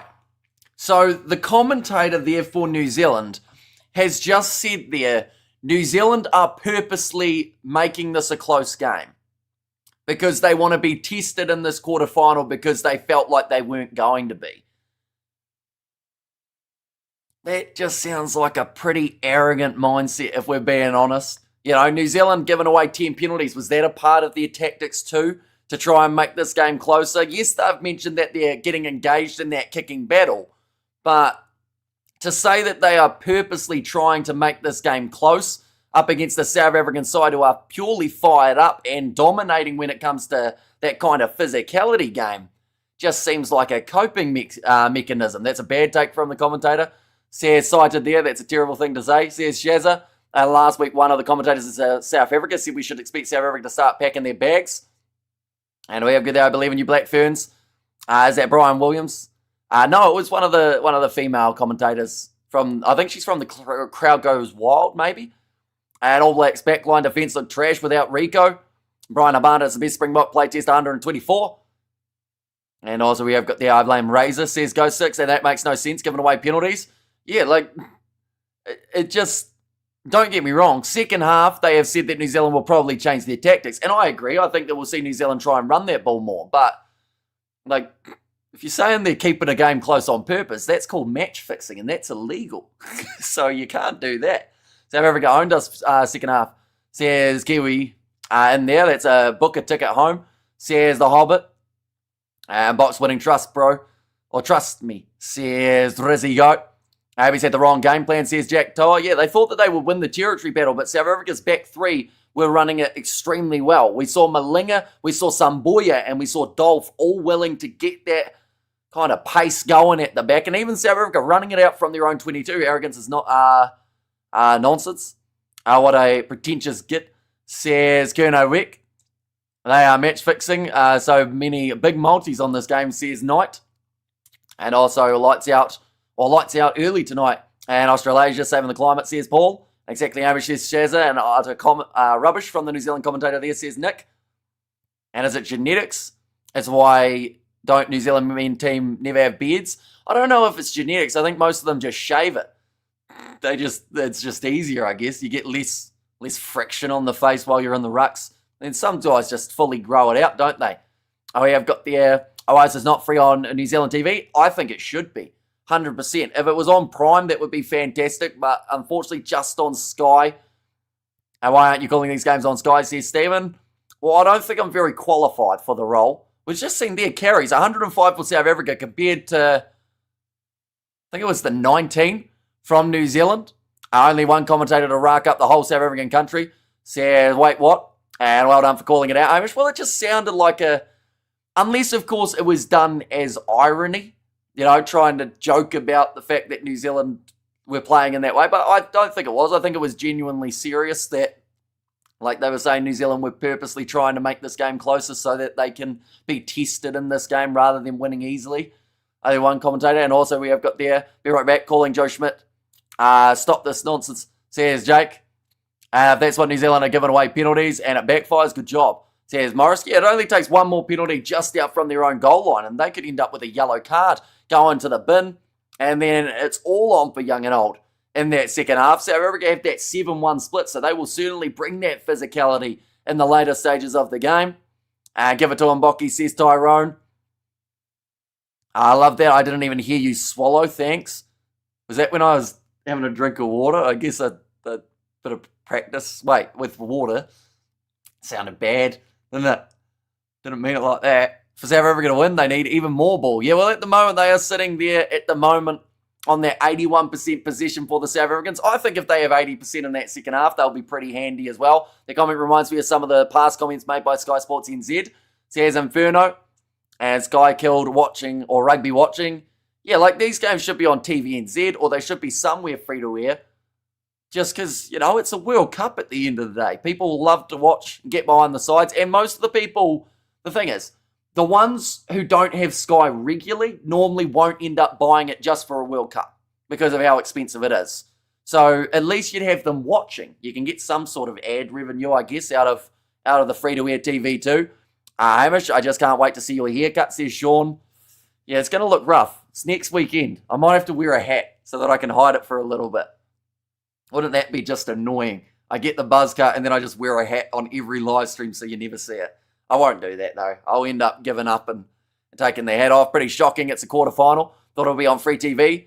Says Dread there. I'm pretty arrogant of New Zealand. I'm Kiwi. I hope they get beat for this attitude, says Morris. And Hamish, we need a stiff drink tonight if the Black Women win. I think that those two Carling Curry Cup games, for a lot of South Africans, they won't even remember them. If we see South Africa winning the men's and the women's going into that next game. Like, they will be absolutely hammered by the time that Curry Cup game gets underway. Thanks, Hamish, for letting me vent. I nearly cancelled my Stan Sports subscription, says Jake.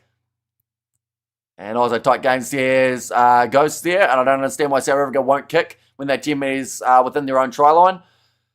It's a tricky tactic, and it's one that can either pay off or it ends up going wrong. But so far, they've been all right when it comes to getting those extra metres from being inside. Question, any chance for Borland? Had it been 2 weeks ago? Yes. this game up against the Lions, with the Lions being fully stacked now with URC guys, just makes the competition, it's a bit uneven. And it does suck because Bolan definitely deserve to be where they are in that comp. But we are going to be covering that game on the channel. Hopefully it's not too close. Sorry, Amish. I mean, you will need a sniff drink if you lose. And after the AB's loss, Amish looks perfectly sane. And that actually, to be fair, I get more stick from New Zealanders than I do from South Africans when we see the Kiwis lose. Because I don't know how, and I don't know why it's possible, but I can call the game between New Zealand and South Africa down the middle and not get kind of swept to one team, if that makes sense. And because I'm from New Zealand, normally the Kiwis give me more stick because they're like, well, you should be going for New Zealand, yet you're out here saying South Africa played well. But I don't know. I think it's because I'm that indecisive in everything that I do that it just makes it easy to be able to sit on the fence. And what will you make it even better is if a woman from South Africa win here, says Sean. We have got their H. They are already getting hammered after the men's game, the women game. It might be a sweet dream, says Juan. That's really good. I'm very professional. I personally love your neutral commentary, says Rajin. And so if both Africa had 80% of the ball and ain't leading, they ain't winning, says Chris. But that 7-1 split, you wonder whether or not maybe New Zealand could start to tire in that second half. But even sitting at a draw, we've got to remember, it wasn't that 80% possession as the reason that they aren't in the lead. It's 2 missed kicks. So if they start getting their kicks later on and score the same amount of points as New Zealand in the second half from tries, and New Zealand miss their kicks, they theoretically win. Predictions. See, this is where a prediction could come back to bite me, but I'm still thinking New Zealand about 29-15, I would say. Sounds harsh. Just cultivating optimism, says Noshi there. And now it's going to be kicked off by New Zealand, kicking it just the 10. And straight off the get-go, they manage to retain the ball. Stacey Waka goes to Bremner. It's as if that fire has now been lit underneath New Zealand. I don't know what the coach said, but it obviously wasn't very nice for how they started in this matchup. But already New Zealand move up to the 22. Pick and go. Georgia Ponsonby, 5 metres out, almost dragged down. Charlie getting in the breakdown, missing out off to the left-hand side now. Russ, just the 5 metres out, that being the Kiwi Russ rather than the Bok Russ. Now New Zealand over the line, they score in 37 seconds. And that is a quick fire start from the Black Ferns. Renee Holmes to get them underway. The scoreboard still says it's half-time. There we go, now it has updated itself. Finished them, says Shane, defence box. And New Zealand, just the difference, retaining that ball, getting some possession. Good commentary, should be down the middle. Keep up the good work, says Nick there. Now Russ, they were just the 5 metres out and then a great pass out wide. And all she had to do was finish it off, Renee Holmes. Hardly follow women's rugby. Would it be history? Or where in history would an upset like this be? It would be massive. South Africa have never been in a women's quarterfinal of the Rugby World Cup. So even them being here today is history. But if they were able to beat the defending champions and the most decorated women's side of all time, New Zealand, that would be quite something. Renee Holmes missing, not quite having the distance, so score remains 15 points to 10. As South African, I think the Pumas are the danger team to watch, says Paul. Commentators, we were right, says wait, what? And 37 seconds, says the Hobbit. And take a breath and let's start again, says Hayno again. Now South Africa have to get that mindset straight back to 100%. They can't allow anything easy like that for the rest of this game. Definitely with how hard they have had to work to get those tries when they score them. Just have to make sure that they're on their A game. Be kicked off by the South Africans. I think that New Zealand will start to really put the motor down here. That's a bit long and a bit of a handling error from New Zealand, but it does go backwards. Here comes Makaele Tu'u. She moves up about 20 metres out from the line. The New Zealand players shave their beards, the men too, says Paul. And I reckon Australia is going to win the Rugby Championship, says Kiwi. Why can a commentator make such statements, says Farouk. In what regard? As in like a prediction? Oh no, you're talking about the halftime one. I've just realised. Yeah, it didn't seem very professional for the call from the New Zealand commentator saying that New Zealand were pretty much keeping it close for the sake of it and that, second half they were going to actually try. seem like a really weird thing to say. Sorry, I just realised where you were in terms of the stream. Which team kit do you like this Rugby World Cup? Ooh. I mean, the green and gold of the South African home kit's quite nice. South Africa have got themselves the ball here. Nadine Roos under pressure. New Zealand, they are in possession back now. Roos manages to get the steal. Back away to the left-hand side for the Kiwis. They are currently up by 5 points now. Backline movement. Portia, Woodman, Wycliffe going one more on the outside. To the hands of Letty Inga, which is a sub that New Zealand have already made in this matchup. A few snacks. And also got the Bok. He was coping, says Royalty. She was coping. It was the female commentator. Now off to the left. Advantage there for offside against Boy. Now another offload from Sorensen McGee. Step from Portia Woodman. Wycliffe. Ball on the inside to Georgia Miller. Passes one more. And Sorensen McGee gets another try. New Zealand get their second of the half. Okay, I'm now convinced the New Zealand coach during halftime showed the women's team the men's score from today. Says Inferno. And here we go, says Knight Rider, but 2 tries now for Sorensen McGee. Here I was thinking they were going to go to Portia Woodman Wycliffe. She's hardly touched the ball.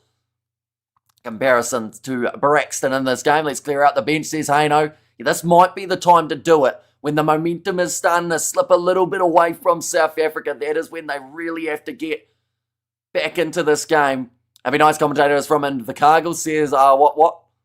Or wait, what? I should say, and Braxton is special, says all in the game. She's working her way towards a hat-trick. She is currently sitting on the 2 tries in this matchup. Now Renee Holmes. Another chance to be able to line up this kick here. And also, South Africa so arrogant. They have Haka. No, wait, that's not us. Ted's ball. That one missing away to the side for Renee. So she is sitting 0 from 4 today. At this point in time, come on the block, play like the first half, score points. Says Brett. Yeah, that's right. We have Portia, who has been quiet this tourney. Says James. Which is, it's good and bad when you think about it. It's good because you're seeing other players for New Zealand step up. But then also alongside that, Portia, if in the big game she can get her hands on the ball, that's the kind of situation that New Zealand will want. If other players are feeling that pressure, you want a veteran. Maybe that commentator was right. Lady AB is running more and scoring very quickly now, says Cited.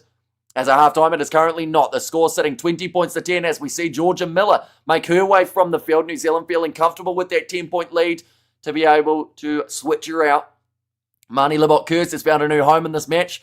Abby got rid of it. Here's Inferno. Now inside of their own 22 here, New Zealand looking to keep the tempo high. And Tupavai was on the only sour note, bad sportsmanship. Here's Sean Gunter there. And we have got one of the other quarterfinals. I know France versus Ireland. Who do England and Canada have? So at this stage, 1 second. There you go. Those are the 4 quarterfinals. Now breaking line. Olsen Baker moving up towards halfway for New Zealand again. So I believe we're covering at least 2 of these games. Little kick in behind. Sorensen McGee. If this ball bounces in, which she picks it up, but falls down just short of the try line, gets back up, and will be 5 metres out from being able to score her hat-trick. Now short ball from New Zealand. Georgia Ponsonby shovels it on. Olsen Baker is over the line, and New Zealand get themselves their 3rd in 7 minutes. They have come out in the second half with a different sort of mentality and a different type of play than we saw in the first 40, and they are now absolutely on fire in this matchup. South Africa not looking like they know what hit them. It was all from that first turnover. The kickoff from New Zealand retaining their own ball. And then from here, they have gone time after time over the try line. And then Sorensen McGee, she almost got herself the hat-trick. Oh, we have got there, come on, Holmes. Now we have got there, Black Ferns were making the match close. Says Jack Dodd, sounds good, says Stephen. And also, we've got their is that 4 missed goals in a row, all by Holmes? That is correct. They haven't, well, actually, some of them haven't been terrible in terms of distance for it. Normally, she's pretty handy off the kicking tee. That one was bad, though. She has hooked that one way away to the side. That was probably her easiest of the day, but it is just not coming off the boot the way that Renee Holmes would like after a pretty successful day on the kicking tee up against Ireland. And Nadine Rus says, Johan, thanks so much, says Patrick there. And the feeling is South Africa have had their fun, says Geza. And how much practice do they get with Keegan? They get a fair bit. And like I said, last week, she was on fire. You know, she was nailing 90% of her kicks that she was taking. But this is just, this is very different, what we're seeing here. And we have got there, South Africa has made, or just made the Ferns angry in the first half, and that is going to be a deep kickoff going into the in-goal area, forced down by New Zealand, which means that they will go all the way back to halfway. It's going to be the scrum now for New Zealand as well. Awful kicking. Says Dinesh, 5 from 5. Don't hit a post thumb. Says Thud's raised there. Now we have there, Bro replace Holmes. She's missed 5 now. So this is what the Springboks fans felt like tonight, says K-Dot. And maybe Holmes is missing on purpose to make the game close, like the commentator says, says Chase. Yeah. Currently 49 minutes through. We've got time off at the moment. I think this is where we're going to start to see some warming up off the bench for the South Africans. In fact, there it is. 1, 2, 3, 4. It's going to be just the 4 Springboks who make their way off of the bench. I wanted to count all the way to 8, but they only did the 4 in that case, saving a few more for a bit later on in the contest. And high five says the Robert. Says the Hobbit. I should say this is the Black Ferns. Don't worry about this game. I'll worry about the boys tomorrow. And Holmes is missing on purpose. Make it close to the posts as possible, says Jake. Holmes off, Vahakola on.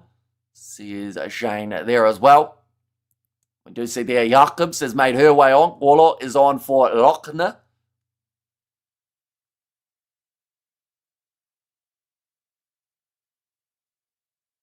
Five tries to the 2. Just wonderful South Africa to have any chance in this game. They do need to be definitely the next team to kick. The next team to score. Of course, kicking might lead to a try if they get it right. But now, backline movement again. Sorensen McGee goes on the outside of Portia. Woodman, Wycliffe, South Africa tripping each other there. Nadine Roos missing the tackle. Portia, Woodman, Wycliffe just the 5 metres out from the line. Went for a second crack at it and knocks it on in the breakdown. Okay, she is saying it is off her foot. She's apologising to the referee. But she maybe did not knock that ball on. According to Portia, Woodman, Wycliffe, we'll have to see the replay from the other angle. Nice blindside move. New Zealand versus England in the final. That is the one that a lot of people are picking, but I definitely would not underestimate the French, as well as maybe Canada, as the sides that have a very good chance, but it does seem like a rematch could be on the cards from last year's World Cup final. Are there any changes for the Ferns? I don't believe they made any switches, or actually, other than Georgia Miller. Like I said earlier on, Kennedy Tukuafu has come on for Miller. And I believe someone in the back line, I believe Leti Inga, came on at halftime as well. I want to say that was for Teresa Stefano due to her HIA. So actually she might just be the replacement in that regard. But now 5 metres out from the line. Big scrum from the South Africans. That is a pretty decent push and they will win themselves the penalty there. I give them a bit of confidence. Nadine Roos decides to take it quickly. It's a risky tactic. Nguevu moving forward that bit more. Stefano for the HIA. Says Studs raise down, usual for her. Says Stephen, and thanks, good job this morning. And now let's go South Africa, says Richard. We've still got plenty more coming as well. 2 games of the Carling Curry Cup back-to-back for the semi-finals. We are going to be covering on the channel as well. Nadine Roos kicking it in behind, running on to the ball. It's going to be dropped by Sorensen McGee. And the penalty, not the penalty, but the scrum will be in favour of the South Africans. The sole Kiwi nodding off. Thank you for the commentary, mate, says Anthony, and it is greatly appreciated you popping in. We will have games tomorrow as well of the Women's World Cup. I'm hoping to cover at least the one game between England and Scotland, and perhaps even Ireland versus France. If you guys are willing to put up with my terrible pronunciations. Your pronunciation of Pacific names is excellent. Cheers for this coverage as always, mate, says Jay Link. Yeah, it is greatly appreciated you popping in. And yeah, there's some rough ones. If you want to hear some interesting pronunciations, France. Can't get them to save myself. I can pronounce the Pacific Island ones. I can pronounce somewhat the South African names. But chuck me a French list and she goes downhill real quick. Everybody's nightmare. Scrum penalty versus the box, says Jimbo. And now big push from the box scrum, not really moving forward, although they're trying there to get themselves the advantage. Nguevu moving forward again. Nadine Roos And off to the left-hand side, well done, says Stephen, and cheers, I subscribed. Do appreciate it, and we have got plenty more, like I said, coming up. We will also, for anyone who wants to have that Australia versus Canada game covered, we are going to be giving score updates for that match alongside the semi-final of the Carling Curry Cup. That's the next game that is taking place on the channel. Now, skip pass out wide, nicely run onto there from Mpufa in the number 13 jersey. Pick and go, but it's dropped by Ngwevu, and New Zealand clean it up 40 metres out from the line now. I stumbled across this channel, and it's already far better than the commentary with Justin Marshall. Says K-Dot, and it is greatly appreciated. We do the Rugby Championship as well. We cover the sevens, which is why we know so many of these players from the Women's World Cup. Another kick downfield, this time Sorensen McGee trying to find a bit of open space, being chased up by New Zealand. Really unfortunate bounce for the South Africans there. The ball looked like it was trying to avoid them. Now passed on the outside. Renee Holmes in a foot race with Malinga, but she's smashed in the contact from Jacobs. Now big run forward. Again from Chris Valiko. Across to the left-hand side. Demant. Now nice hands from New Zealand. They've got many options. Passes one more. Stacey Waka dodges Samboya. Pass on the inside with a netball style pass from Stacey Waka, but it will be Olsen Baker who can run in for her try. Pure and beautiful rugby. As in the Pacifica semi-finals also today. I think I heard someone's something in there line. Yeah, so they are going to be playing after that England-Scotland game, which is happening for us in New Zealand tomorrow. We will be covering the matchup between Samoa and the USA, Fiji versus Fiji versus Canada, and then also Japan versus Tonga. We're doing all three of those games. It's a pity the beard is not going to go off. Says Mornay, well, I already shaved a little bit, but, you know, I've got to leave myself something, don't I? I don't want to look completely bald in terms of across my whole facial features. Justin Marshall's ego stops him being a good commentator. Says Rob on guitar. And now, Renee Holmes. This one's straight out in front of the post. She's sitting 0 from 5. She gets it over. Almost a jeer from the crowd there as they celebrate that conversion. But the score now after 55 minutes, 32 points to 10 in favour of New Zealand. How many League World Cups for South Africa men and women's? I don't ask. New Zealand have both, yes. So Valiant, and also we have Gadea. What day is the big baldy Hamish? So it will be next weekend that you guys get to see it. Mainly because I'll try and book in, or I'll probably try and find a way of getting one during the week in between work. I might have to do it on like a lunch break or something. But yeah, the barbers aren't open on the weekends here, so I don't think I'm going to get too much going on yet. New Zealand laying down the law. And Black Ferns is cooking, says Purple Dragon, and replace the New Zealand commentators. I love your neutral commentary, says Tuffa there. I'm impressed South Africa got 2 tries so far at least. Well done, the Bockies. Yeah, well, I think that they just, you know, they had that first half, which honestly they will look back on with such a bright and positive mindset on. Now down the wing, Leti Inga making the tackle there. South Africa looking for the steal. That's actually going to be a knock on in South Africa's favour. Now, I'm not too sure she joined from the right side of the breakdown there, the South African player, but it's going to be their scrum. Come on the box, not tryless, you can do it. You can do it all night long. That was always going to happen. Black Ferns just have too much skill and experience under fire. Says, wait, what? This is why the water people have earpieces to give instructions from the bookies. Says Paul. And also, so was the first half rigged to make it close like that commentator hints? I'd like to think not. You know, Hamish Rassi should coach the girls for a month. I think that Suisse de Bruyne has done brilliant things with the South African women's side. So I think they just keep him for now. Like, the fact that he has been able to make this much of a difference in the short period of time that he's been coaching them, it's got to be such a big accomplishment for him, as well as South African women's rugby in general. Ngwevu, she has finished her day at the office. She will make her way off, and that is going to be for Eloise Webb in that number 23 jersey. She is the lone back replacement that South Africa have got for this contest. We have got there last week. Rico kept Cheslin in check. Stopped a crucial try. We also had defence today. Glad we have the Black Ferns to ease the pain, says Auntie Pats. Yeah, keep the South African coach, says James. Your pronunciation of the South African names is perfect, says Lana. Thank you very much. It's taken quite a bit of practice. There is still one player, and she has haunted my nightmares as well as my dreams. Yonella Eninolo. There's a click in the middle, and it doesn't come off anytime I try and say it on live stream. Yonela. I thought she was injured for this game, I'll be honest. She went off early last game up against the French, and I thought, phew, I'm not going to have to say it. But she's on the field at the moment. She's possibly going to win herself a scrum penalty here too. But now, ready to feed the ball in for Russ. I'm going to guess at the start was 56-11 to the Black Ferns.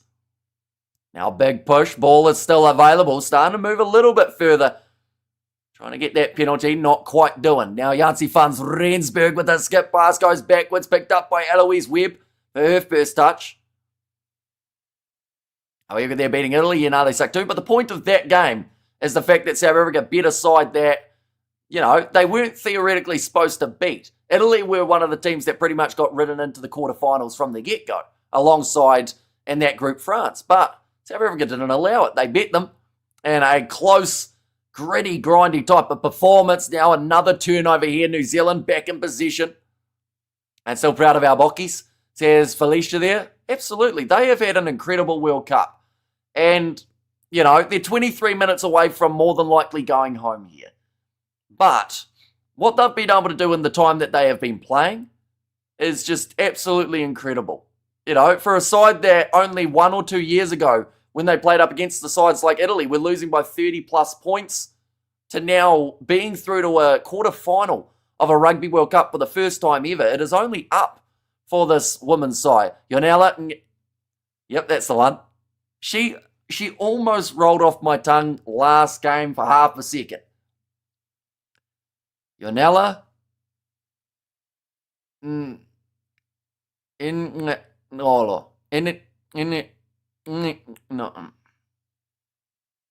I am going to spend 4 years trying to get her name right. And next World Cup, we're going to be rattling it off every second that we can. Another penalty goes the way of New Zealand. I just end up turning into sounding like a car that won't start with my right at the start. I just can't get it out. You know? Yonela just doesn't, my tongue doesn't want to do it. And it's annoying because I once said it right. And I got all excited. And that was the worst thing I could have done. But now it's sitting 25 metres out from the line. Bremner with the ball in hand. That one's ripped away by South Africa. You sound like South Africa president in the beginning, says Stussin there. And hopefully South Africa can score one more try. Would laugh if she isn't selected or gets married and changes her name. Yeah, if she changes her name, then the last name becomes like, I don't know, what's something simple? Duplessis? I would still want to try extremely hard to get it right. And then Nolo.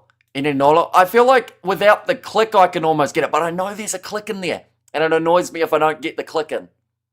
Now another penalty goes away to New Zealand. Just the last quarter of this match now remaining. Malinga. Penalised. We have got there, click your tongue when you're annoyed, Hamish. And Olo at the end. And when South Africa played against France, the crowd was so happy when we scored that try right at the end. And yeah, it was almost ruled out. They had a moment where they checked it to see whether or not there was obstruction, but then in the end they awarded it for Nadine Ruiz. And I think it was the loudest cheer that we had of the whole day. A few more changes being made now for New Zealand. Looks like a few changes. Tanjin Wainuhu in the number 18 jersey. Henwood comes on. And I believe also, I want to say Hohaya was the other player who made her way on, and that is going to be for Maya Joseph. You've announced Duplessis perfectly. Thanks, Karefi's dad, says Barend. And also Sasha's pretty gangster though, says Valiant. But now New Zealand, another pop pass up. Thought about the offload, it will travel forward. Trying to get in the action straight away for Henwood. Bomb squad, says Johan there. South Africa, what was my end score prediction? I think I went 29-15, didn't I? So I need another South African try to be a little bit closer. But I think that New Zealand with the 6 tries on the board, they would like nothing more than a few more over the board or over the line. Try saying Intingolo. Intingolo. See, I heard her say it myself. She didn't say it to me, but there was like a video of how to pronounce it. pronounce. Now I can't even pronounce that word. Do you remember hearing the Brazilian team chants during the South Africa-Brazil game? Shame I missed those fancies inferno. South Africa's achievement is already a victory for South Africa. The New Zealanders were a bridge too far. And yeah, it's a pretty tough draw when you think about it. You make your first quarterfinals, then you have to face the defending world champions.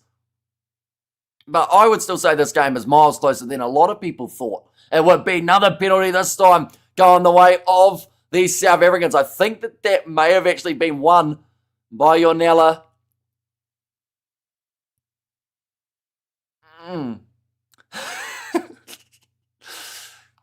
But now, South Africa have got their Ning click golo. No, not quite. It's like there's the sound in there. No. It's too steep of a click. I don't know why. I think it's when I've talked too much. When it's the first game of the day, it doesn't go badly. But when it's like more than one penalty in the breakdown from New Zealand, that's definitely a good workout for New Zealand forwards, says Studs Race. Oh, no, she did well initially to keep that ball in the field of play for Samboya. You're going to get it right one day, hopefully. Fingers crossed. It's Hamish having a seizure. I really want to get it right. That's the one name that just has got me throughout this whole competition. You sound like you are a horse racing commentator, but keep to the game. You need a lot of people. Or you need to let people know how many tries they have had, please. So currently New Zealand have had 6. South Africa had the 2. Currently 40 metres out from the line. Line out there wasn't straight from New Zealand, but straight enough is the call. Now short ball from Tukuufu. Now pick and go from Olsen Baker. Now stepping around it is Hohaya. Now gets it across to Renee Holmes, trying to pierce that defence. Jansi Fans Rensburg has not given up throughout this whole game, still trying to help them get back into the game. Now Olsen Baker, gets back up and gets slammed down hard. She don't look like she enjoyed that one. In fact, she might be winded at the moment. Oh no, she back up. She all right. But now, Hohaya going off to the left-hand side. Another step. Braxton Sorensen McGee goes past back on the inside to Demant. Hamish needs to spend a week in Township and learn to pronounce surnames. You need to change the team name on the scoreboard to RTRW. Now past one more. Inside ball from Stacey Waka. Going to Letty Inga. I believe most of the changes, if not all, have also been made by South Africa. Facing the wrong way there for Lolo here. So always going to be tough to get that forward momentum. Hohaya looking off Demant again. Now in behind Renee Holmes. Getting it on again. Here comes Bayfield, who's been a real impact player for the New Zealanders. But the ball's stolen in the breakdown by Eloise Webb. Great defence, says Jimbo. Ningjin Solo says Shazza there. South African name pronunciation will get better. Just keep practicing, Hamish, as they say. Stacey Waka used to be a real play up at school, says Valiant. I wouldn't know. But now, another advantage, this time going the way of these South Africans. I believe that was for ripping that ball away, but Nadine Russ kicks downfield. Oh no, knock-on advantage is now over. Sorensen McGee fires it back across to the left-hand side. Renee Holmes, she's had a lot of space throughout this game from 15. Can't quite break through. South Africa want the steal in the breakdown, but going off the feet were Mpupa. Hohaya, again looking off to Sorensen McGee. She wants the hat-trick. She's forced into touch, though. She's frustrated. She wanted the hat-trick, and she thought she had it too. And we have got there, there's a good defence from the Bok. And also we have got there arbitrage. I can't say that word very well. Anti-BF, says Bruno there. I assume that's anti-Black Ferns. Just down the wing, Sorensen McGee couldn't quite reach out. She was ready to be able to pop it out there. And we have got there. Hi, says Harrison. Welcome in. I hope you're doing extremely well. And we have got there, after reading a few comments from fans, I love the Bok fans so much, so positive, even though they could continue to burn the ABs. Poor ABs got burnt to a crisp. Go the Black Ferns, says Auntie. And we have got there, their poor Aussies went down to ripping Pumas. Yeah, that was a close game too in the Rugby Championship. I got a crush on Maya Joseph, She can high tackle me any day. I think you know what you've signed up for. You've signed up for clotheslines. I don't know whether you actually really want that. It probably ends in concussion. Come on, Hamish. I will teach you Zulu and Xhosa. And Bry, says Andre there. And how many points did Holmes not convert for New Zealand? So far she has got 1 from 6 today. South African commentators are now going to say South Africa didn't want a close game in the second half. Says Inferno, nicely taken by Bremner. Ball stolen by the Black Ferns. Now everyone getting a touch of the ball. Probably about a 13-woman backline, and it's Renee Holmes who gets over the line. Oh, she got cleaned up afterwards in the collision from Webb. Will be the try now for New Zealand.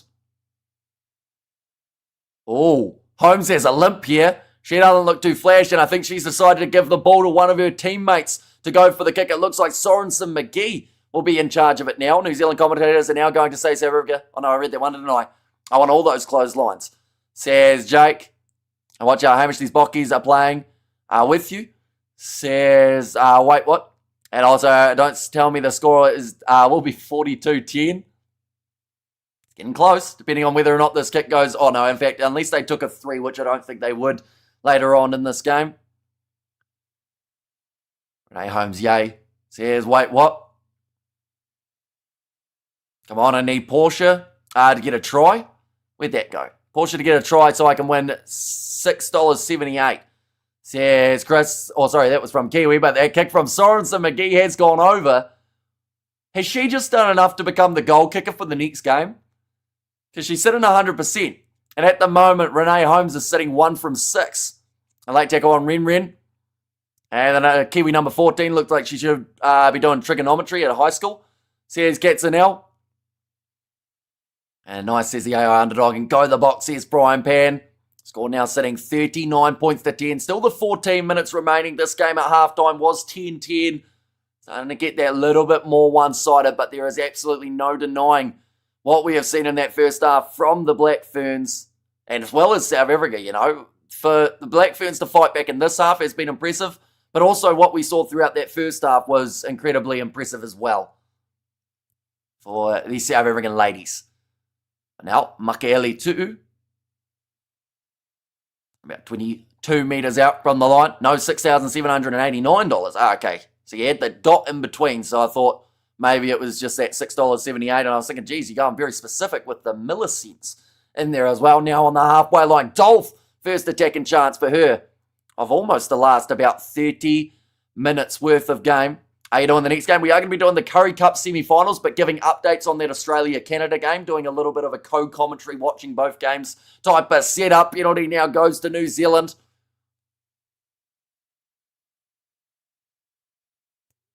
I said just a little bit isolated there for Nadine Roos. And also Manawahini Black Ferns says tougher there. And let's South Africa lucky the Black Ferns didn't start playing till the second half. Says Rugby Fan. And also South Africa's number 15 is too scared to kick. Says Inferno. Because the Black Ferns return to township for Women's South Africa. Says Risk, but they will come back with a welcome ovation from what they've been able to do in this Women's World Cup. Their first ever time in a quarter-final. Give them 4 years and they might be right up there. How many minutes left, please? And I love your pronunciation to Māori. Says Nima there. So currently just 12 minutes remaining. Another free kick goes the way of New Zealand. Renee Holmes is better concentrating on pass assists and tries. Says, wait, what?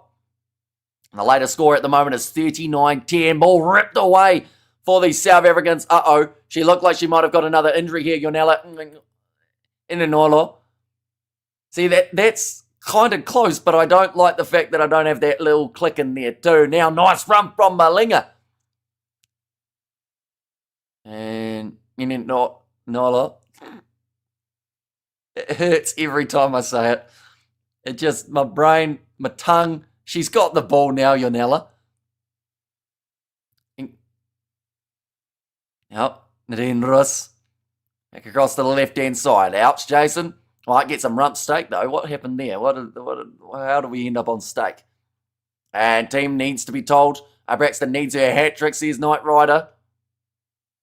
Leave my missus alone, says Goski. And hurt us more, says Jimbo. And also, come on. Says a Bruce there, little kick in behind now, getting close to the try line. And it's nicely done. It's Annie Marie from New Zealand. You are making my night because I can't watch the game. So yeah, hopefully you've been enjoying. We've still got the 10 minutes remaining of this one. Looks like Malinga may have a little bit of a lower injury. Why not just call her Yonella? See, I could. But one day I want to be able to get it right. And the thing is, I've only got 10 minutes to, because or else then she is going home. In this Women's World Cup competition, we've got a bit of an injury stoppage here. I'm going to go on the Supersport Instagram and listen to her say her name during the break. We go here. We're going to get it. I was so close a little while ago, but time is just about to be back on. Go like that. Like that as well, but now New Zealand just about managing to get their ball in a touch, but it will be South Africa. They've got themselves the line out. Where is it? They had a whole section where it was just the women's team saying their names,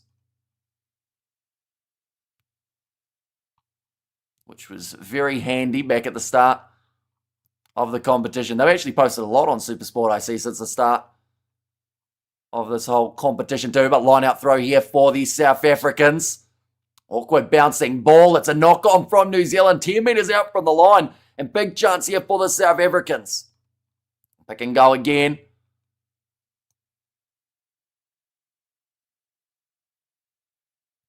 Now 10 metres. Now getting closer here for the South Africans. A big opportunity to be able to strike before the end of the match in the final 10 minutes. Let's make up the catastrophe by the men's team. And Braxton be looking at those, says Jake. She has been trying to get that hat trick. There is absolutely no denying that. She was very close before to being able to get over the line. Looked like almost that ball was going to be turned over by Bayfield. Pick and go again. Just out from the line. This time it is Jacobs. I'm interested to see 3 South African props with blonde buzz cuts. Says Jake there. Another step around the side of the breakdown. New Zealand are defending well here, although that's getting close. Chance of getting over the line, maybe just a little bit too high in the run from Hanekom. Now just short. New Zealand going to have to defend. Once again, just out from the line. And over for South Africa. They get themselves another one. Their third of the contest. Do you think South Africa scores again? Yes. They have just managed to cross that line. Hamish, you are making me wet my pants. Says Carly. And also we have this, our New Zealand girls. It's on the Instagram page. The name, I mean. Says Frying Pan. Yeah, some celebrations from the stands after South Africa have managed to cross that try line. There's no way she just scored. You have to be joking me. She is the try scorer. Hopefully, I'm at the right stage of the video where she says her name. Oh no, I'm up to Ngwevu at the moment. And now I'm hearing Salias. We get him there. Lochner, we got that one. Hang on, they are going to be checking this one. I'm seeing whether or not it is going to be ruled out. Yonella Ngolo. Yonella Ngolo is the lady who just scored that try potentially. Yonella Ngolo. There we go. I just needed to hear her say it. Yonella Ngolo. And she does run through her teammates' legs, Kathy Jacobs, for Yonella Ngolo. I'm happy now. It's my happiest I have been in a long time. No, that sounds really sad. Oh, here, there, come on the Bockies. We only need 4 tries. It is possible. That was perfect. Says Carly. Well, I just heard her say it, you see. So I just pretty much passed on the message for Yonella Ngolo. We got the clapping there, run it straight. Well done, Hamish. Cheers, Shazza. Right, so 22 white is in front. So it prevents New Zealand from having a fair opportunity, and Yonella Ngolo's try is going to be disallowed in this match. Very much happy, says Hillary. So it's an unfortunate one. The obstruction call. New Zealand get themselves the penalty just out from the line.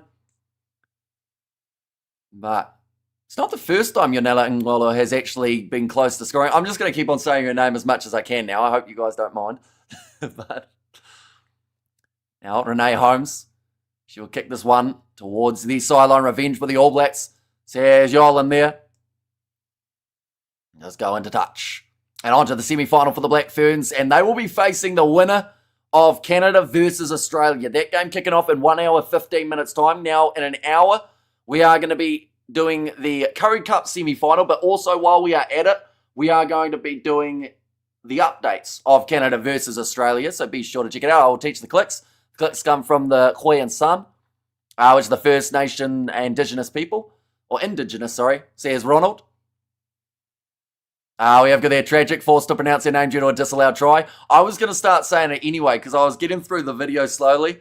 And now Nadine Roos, maybe she can still score herself a try for Yonela Ngolo. Didn't quite get the click that time. I've tried to say it too often. But now 10 metres out. 7 minutes remaining in this fixture. Can the South Africans get that one more? They've got another penalty advantage. Looking to finish this game in the same way that they started. You deserve a medal, you said it. Says Roof there. 6.5 from the try line now. It's getting a little bit closer. New Zealand trying to hold her up with some skill from Olsen Baker, although she slammed them down onto her leg as well, which wouldn't have felt too great. Have you studied any languages? Really helps with name pronunciation. I have not. I've learnt like a little teeny weeny bit of Portuguese. Teeny weeny, fun fact, is not in the Portuguese language that I know of. And that's going to be the penalty now to South Africa, going back for the original one. Fix the score, one moment. There we go. It's an online scoreboard, so I just have to wiggle my mouse every once in a while. That is not an innuendo for something. Getting closer, 3 metres out from the try line now. 6 minutes remaining. Who's it going to be for the South Africans? Who can get over? That is very close for Mleki.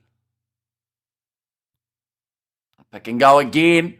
And a new advantage against New Zealand. They've probably done extremely well to not end up with a yellow card at any stage throughout this game. They have given away repeat infringements just out from their goal line. Looks like Nadine Roos is searching for the ball in there. He's got a few options. In terms of passing, quick hands. Ball is loose. Little bit of a no-look pass out wide. South Africa now 15 metres from the try line. Boya dragged down 10 metres out and they'll go back for the original penalty. Nadine Roos wants to take the quick dab. Just this, that, and doesn't quite get over.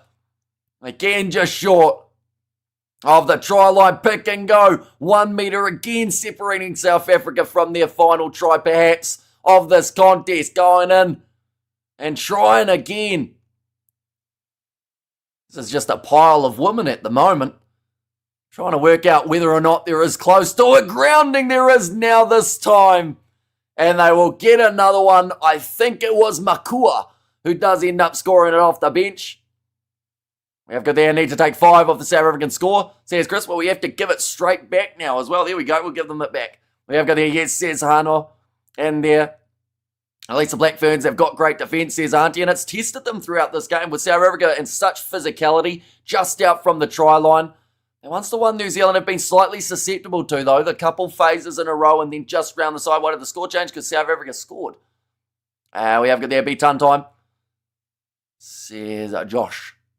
And there as well, but 39-15.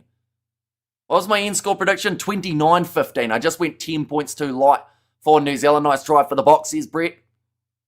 And Dolph gets the kick over, making the score now 39-17 between these two sides. Down but not dead. Yeah, they are still trying here, South Africa. And I feel like that is also something that a lot of people respect, because you're in that scenario where South Africa weren't expected to do well in this game, but at the same time, from what they did in that first half, it is more than an accomplishment the way that they have played in this game. Nice try. It was 1 metre, says Jake. So we have to get over the line, and that can be hard to do. Just ask New Zealand in the men's game. What a great time to make that joke. But now, sitting 3 minutes remaining in this contest. Off to the left-hand side again. Now Braxton McGee still getting involved, or Sorensen McGee, I should say. Attacking run from Leti Inga. And also Black Ferns taking their foot off the pedal. I think that there may be a little bit of that right near the end of this game. They'll be feeling it a little bit. Like, this has been played at a frantic pace, and throughout that first half, they only had about 19 carries compared to the Box 100. Now, ball on the outside from, it would have been Kennedy. Tukuufu dragged down Stacey Waka near the touchline by Malinga. Another step inwards from Bayfield. 5 metres out from the line. Oh, a couple big fins coming in from Vahakolo. A late inclusion into the team. It's up and has another crack. Just the 2 minutes now on the clock. Go the Bok. And now they have managed to get the steal there. South African Nadine Ruiz offloading it up. Another offload to Malinga. And they got a bit of open space here. Big fin. Another offload. Wasn't expecting it in the knock on from South Africa again. And Malinga the stinger or slinger. It is. It's not playing, says Jason. And also, Women Box did better than the Irish. That is true. Game between New Zealand and South Africa here, points differential of 22. That game between New Zealand and Ireland, 40-0. Favour of the Kiwis. Let's go, says Shazza. And time at the moment, 78 minutes through. Olsen Baker is the player of the match. Lacking on the scoreboard, but overflowing with heart. Well done, ladies, says Lilia B. Yeah, they have put their hearts and souls into this game. Some were worried that the game straight after the match up against France, that they would be maybe in a bit more of a negative mindset, but it seems like it did the complete opposite. They went, right, if we want to win this game, we have to take it to a top side, and we saw different tactics that we haven't seen from any other side in this Women's World Cup. The 2-woman line-out, the 13-woman line-out, the rolling maul with about the whole team in the maul. It was definitely unique and a very entertaining one to watch. But 2 minutes left. Who knows? Maybe we've still got one more try in one of these two sides. New Zealand will have themselves the possession now, though.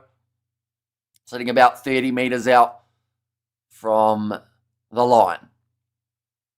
We need Joe Smith.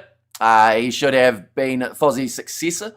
Says Jake Doe. Remember that New Zealand was about 20 years more experience in women's rugby as the finals, as the first time South Africa has got as far as the quarterfinals. No matter the outcome, we are proud. Absolutely. I mentioned about it, how recently South Africa women have actually come into the rugby scene.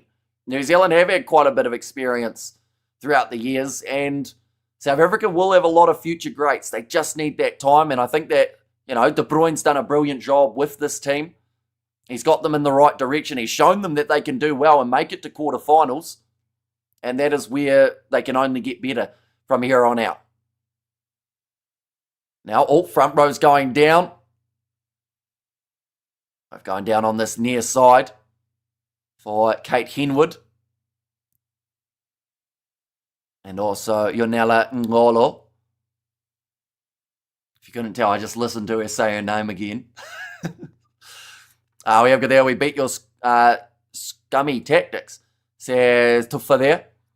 Do you think the modern advantage has played too long or has a good balance? Depends on the ref. Sometimes, a side can make 50 metres and they'll go back for an advantage, which I think is a bit too much. Sometimes they do call it a little bit too early. Now scrum. But now, getting ready to push this one forward. At scrum time, last chance for the Kiwis. So we'll move their way through to the semi-final to face the winner of Canada versus Australia. Vahakolo breaking through the Bok defence and finishing on a high, saying it like a pro, Hamish, says Shazza there. And Barrett Fashion, says Bruce. And also we've got the Eminence playing number 4. No wonder they're playing so well, says Jimbo there. The celebration from Vahakolo as well as Sorensen McGee. 15 seconds remaining. I don't see New Zealand rushing this kick. I'd say that they will just use up the last 10 minutes on the clock. 10 seconds on the clock. And then just take the victory with how they're sitting. But we will end up having a little bit of a guest on after this live stream is done and dusted, ladies and gents. So be sure to stick around for that. And then also the Carling Curry Cup, not too far away. So we won't be sticking around for a massive amount of time after this game. But yeah, intriguing what we have seen here in New Zealand. I would argue for this game, still haven't shown their full hand. There's still more to be desired by this Black Ferns team. That first half was a little bit shaky, but they came back into it, managed to get themselves the victory, and the full-time whistle has been now blown. New Zealand, They will move through to the next stage. South Africa, like I said, they can be more than proud of what they have done throughout this Women's World Cup. They will be going home with a lot of respect and also just with, a huge accomplishment here. You can see that it means a lot to these players. They would have loved to be able to get the victory, and perhaps in this game earlier on, they felt closer than they ever thought they could have to getting the win, but New Zealand just ramped it up that little bit more and did manage to finish it off in the second half. In fact, it was those first 3 tries in the 7 minutes in the second half. That is what really hurt this Springbok women's side, but like I said, still a brilliant World Cup for them. They made it through to the quarterfinals for the first time ever. They will be back in another quarterfinal in the future too. I can tell you that right now. Nadine for president says, Andre now, well done South Africa, you did your country proud. Exactly right. This side have shown heart, they've shown courage, and they will certainly be one to keep an eye on in the future as well. Well played, South African ladies. We can be proud of how far you've come. Congratulations, New Zealand, and good luck going forwards, says Billy there. And congratulations back, Black Ferns. Thank you, Hamish. Says Auntie there, if Caitlin is so powerful, why is she coming off the bench? Says Jake Tyler. She originally wasn't even in the 23. Fun fact. She was going to be left out, but because of the late injury that we did see of Amy Duplessis, it meant that she got brought in. Perhaps they are saving her for a bit further down the line to see what happens in that semi-final. But we have got their poor girls always next time. Keep your heads up, says Jake there. And also here comes Vic Hamish. Says, hi, live there. Yep, we do see him down the bottom. He's just drinking from an invisible water bottle, so I'll let him finish that before we end up popping him on. But we've already seen him once today, Vic and Vern Sports Chat. It is Vic who will be joining us here. If I click this button and go like this as well, we should have a Vic. Hello, Vic. How are you doing? Yes, the magic water bottle. Huh? It's pretty impressive. It must be bright green, is it? Like in the real case? Or is it just a shade of green? It's just a green bottle. I've taken all the it's the bottles you buy down at the store with water. I just happened to find a nice green one. Took all the labels off, and that way when I put it out front, there there's no advertising, and I can have a sip in it, and everybody's like, "What's that magic bottle you have there?" It's like a $1.99 bottle of water. That's all it is. Opening up the opportunity for sponsorship later on, you see, you'll be able to stick someone's logo on that. Big sponsor would be good, But what did you think of this game overall? I think that first half was a lot closer than many did expect, but also at the same time, the Black Ferns, looking through at a few of the stats, they did come back to it big time in the second half. South Africa missing 26 tackles as well, I do see there. So, it hurt them, but they were certainly pushing New Zealand throughout the early stages. Look, can only say I'm so proud of the girls. Unbelievable. I mean, look, I even had it in the chat. I had a poll out there. Can we keep it under 30? I said, if we do that, it's amazing. I mean, my tip before the game was over 50, the difference. But I just thought the girls played fantastic. I mean, first time ever qualifying for a quarterfinals in a World Cup. I think the rest of the world in the next few years, be careful, the South African girls are coming. Well, I think that De Bruyne has just done some brilliant work with them. You look at where they were 2 years ago this side, and the fact that now to make it through to that quarterfinal, that game up against France, some teams would have really been deflated from that type of performance, losing a game by that margin. But if anything, that seemed to just motivate them, and they really went to the drawing board in terms of tactics and whatever it was throughout that first half. A 13-woman maul, have you seen that before? Unbelievable. I was like, but I can tell you one thing now. Would you be surprised that in 2 weeks' time, when the Springboks play Argentina, Rossi uses that tactic? Because he does steal those kind of tactics, doesn't he?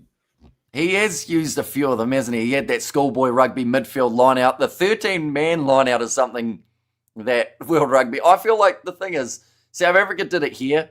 I don't know if we will see anyone do it again throughout this Women's World Cup, but it is something that if Rossi did, they would be banning it instantly. They would say you're only allowed maximum 8. Would be going off his rocket. We've got there, is that Vin Diesel? That is not Vin Diesel, no. That is no, Vic. Yes, it's Vin. It's Vic Diesel. It's Vic Diesel.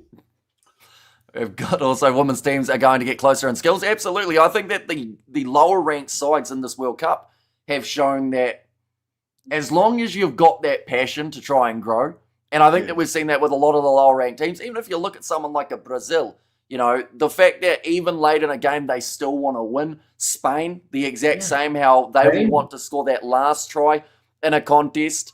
So, there's promising signs for the next Women's World Cup. And honestly, it could be more competitive than it's ever been if we can continue to see that growth from sides. Of course, Canada versus Australia, just around the corner too. They are playing off. For you, any clear favourite there? You go on the Canadians? I would give the Canadians the slight advantage against the Australians, just on what I've seen this Rugby World Cup. But look, the Australians, we all know they've got that in them, that they're a fighting nation, they don't give up.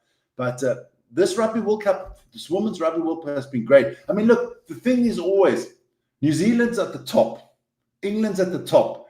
They can't get a lot better than they are, but the other teams can improve. So the distance will always get smaller because, you can only get that good. And then you're at the top and New Zealand can't up their game by another 50%. But South Africa can definitely up their game by 300% because we're still way off it. You saw that at the beginning of the second half. New Zealand went into halftime. The coach must probably said a few things, a little bit harsh words saying, listen here, how the hell is it 10-10 against this team? And they came out in the second half and they did what the Springboks did to New Zealand this morning. They just put the pedal to the metal and it was clear. Okay, you can see the difference. I think New Zealand didn't get out of third gear in the first half, and in the second half, they just put them into overdrive. But I was glad the South Africans got that try at the end. It showed passion, and we kept it under 30, so that's respectable. I mean, not many teams score 3 tries against the New Zealand women's rugby team. Let's be honest, That is true. And so far throughout this World Cup, I don't believe anyone actually. Oh no, Japan may have with that 19 points, but that's also one that with how many points New Zealand got, they also probably were susceptible to a little bit of that counter-attack. But yeah, I would say that heading into the next round, New Zealand will certainly look at that game if it is up against Canada. They'll be a bit nervous. They will have to play a lot better than they did in this contest because, to be fair, it could be Australia. We don't know. World Cups can be unpredictable and the pressure of these type of games can really build up. We've seen Canada dominate in the group stage, but who knows? Maybe this is the game that it just goes slightly wrong. New Zealand at the moment, I mean, I've watched England play, plus watched France play, I've played a lot of teams. Going into the tournament, I had New Zealand as the clear-cut favourites by a country mile. If I'm New Zealand, the only good thing is they don't have to play England and France. They have to probably only play one of the two. So, and I'm telling you, I'd be a little bit worried because what I've seen from the French has been phenomenal. The English have been good throughout the tournament. I think we're gonna have cracking. I think the semi-finals will be England, France, Canada, New Zealand. I think we're gonna have cracking semi-finals. Yeah, and that will be probably where the most competitive games come into the playoff rugby. And of course, that final as well could be split by a very thin margin. We see there after the game, the South African ladies are doing a little bit of a dance here, joined by New Zealand who are clapping them on as well. So a nice kind of team moment there between both of the sides. But it seems like this game was played in very high spirits. At the end of the day, they were physical throughout the 80 minutes, but I think that New Zealand will have a huge amount of respect for the South African team and the way that they have grown, making their way through to this quarterfinal. And they were certainly tested when it came down to that defence out. I can imagine there were a few nervous New Zealanders at halftime. And just although we did hear nervous was good. Well, one of the New Zealand commentators, she said that New Zealand were doing badly on purpose just to test themselves, which seemed a little bit rough. But obviously, the coach would have gone into halftime and I think he would have just said, look, you got to go here. It's 3 tries in 7 minutes. That was the big turning point of the whole game. You saw the class. You saw the class. Listen here. I don't know. I'm not sure what the setup is in New Zealand. Are all the New Zealand women rugby players, are they professionals?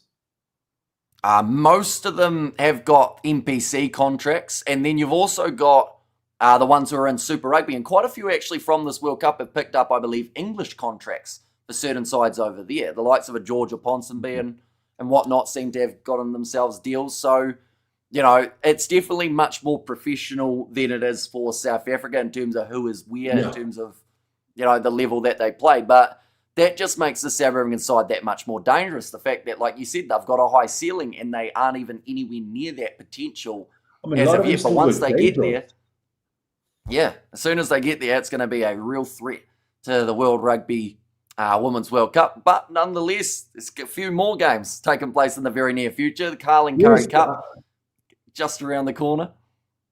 You're doing the 2 Carling Curry Cup games?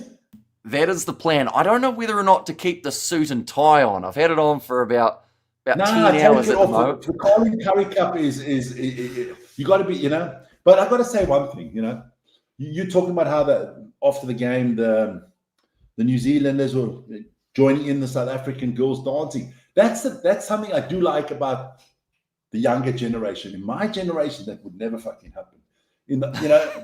I'm over 50. In those days, today they hug each other before the game.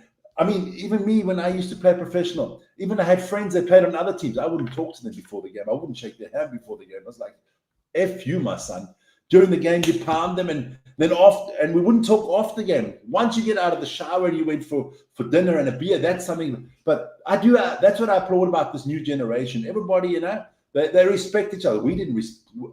We respected the opponent, but there was no, how you doing? How's the wife and children before the game and stuff? Hell no. It was like, just want to beat the crap out of you. And I understand that's a nice thing about this generation. Yeah, it's better, It's better. We're getting more civil. There are some who like the old school. There's that old school feel of people love those old rivalries, when you looked on paper and 2 guys that absolutely hated each other were on opposite sides. Like that kind of level of excitement in some regards, because the players are also close. And I think that's also down to the way that the professional game's grown. Everyone plays for overseas club teams. Like 5 of these guys from that New Zealand-South Africa game, like they'll play in Japan and some of them will be on the same team. They head overseas. Artiger Snyman, Geordie Barrett, they know each other because of the Leinster season. So it makes it tricky for some of those guys to be able to really kind of tick over to that next level. And I think that is, where Canada seems so mean in some regards of this women's game. They go out there and they just look like they want to absolutely bash everyone. And up against the Aussies, the thing is, Australia may have a few slightly smaller players than Canada, but if you know Australian women, they are fiery. They will absolutely go out there and they won't take any crap from this Canadian side. You have obviously more experience with these Australian ladies. I do not know any Australian. I've never had I'm going to say the pleasure. I've never, I don't know any of these Australian girls, I've been sworn at by quite a few people from quite a few countries on these live streams, so I've kind of got the list of who are the scariest ones, and Australia is up there, but some of them are nice, some. But nonetheless, we will move on to that Carling Curry Cup live stream in the very near future. Stop while you're ahead. I think so. Before I end up getting... Oh, we've got there from Jake, I'm in Australia, he's not wrong. So, there you go. But, guys, Carling remember Curry one Cup. thing. Remember one thing. Take it from an old 55-year-old caveman. The greatest thing on the planet are our women. Let's be honest. Without them, we guys are nothing. I'm just going to put that out there, I think that's a good way to end off on this World Cup. Definitely because of, I feel throughout this competition, some who were hesitant to give the women's game a chance now are thoroughly enjoying this competition. Heading on to the semi-finals, those games are going to be competitive and probably more people watching than they would have anticipated from the start of the competition. But anyone who does want to catch that Australia-Canada game, Vic is going to be doing the watch-along that has taken place on his channel. And also for anyone who wants the Carling Curry Cup, we will be giving score updates alongside that too of this Women's World Cup. But we've got the Griquas playing the Cheetahs as the second game. But just around the corner, Bulland going head-to-head with the Lions, a stacked Lions team. But we will be doing that one on the channel as well. But thank you all very much for tuning in. If you did enjoy, of course, be sure to leave a like and subscribe to the channel. And we will see you all for the next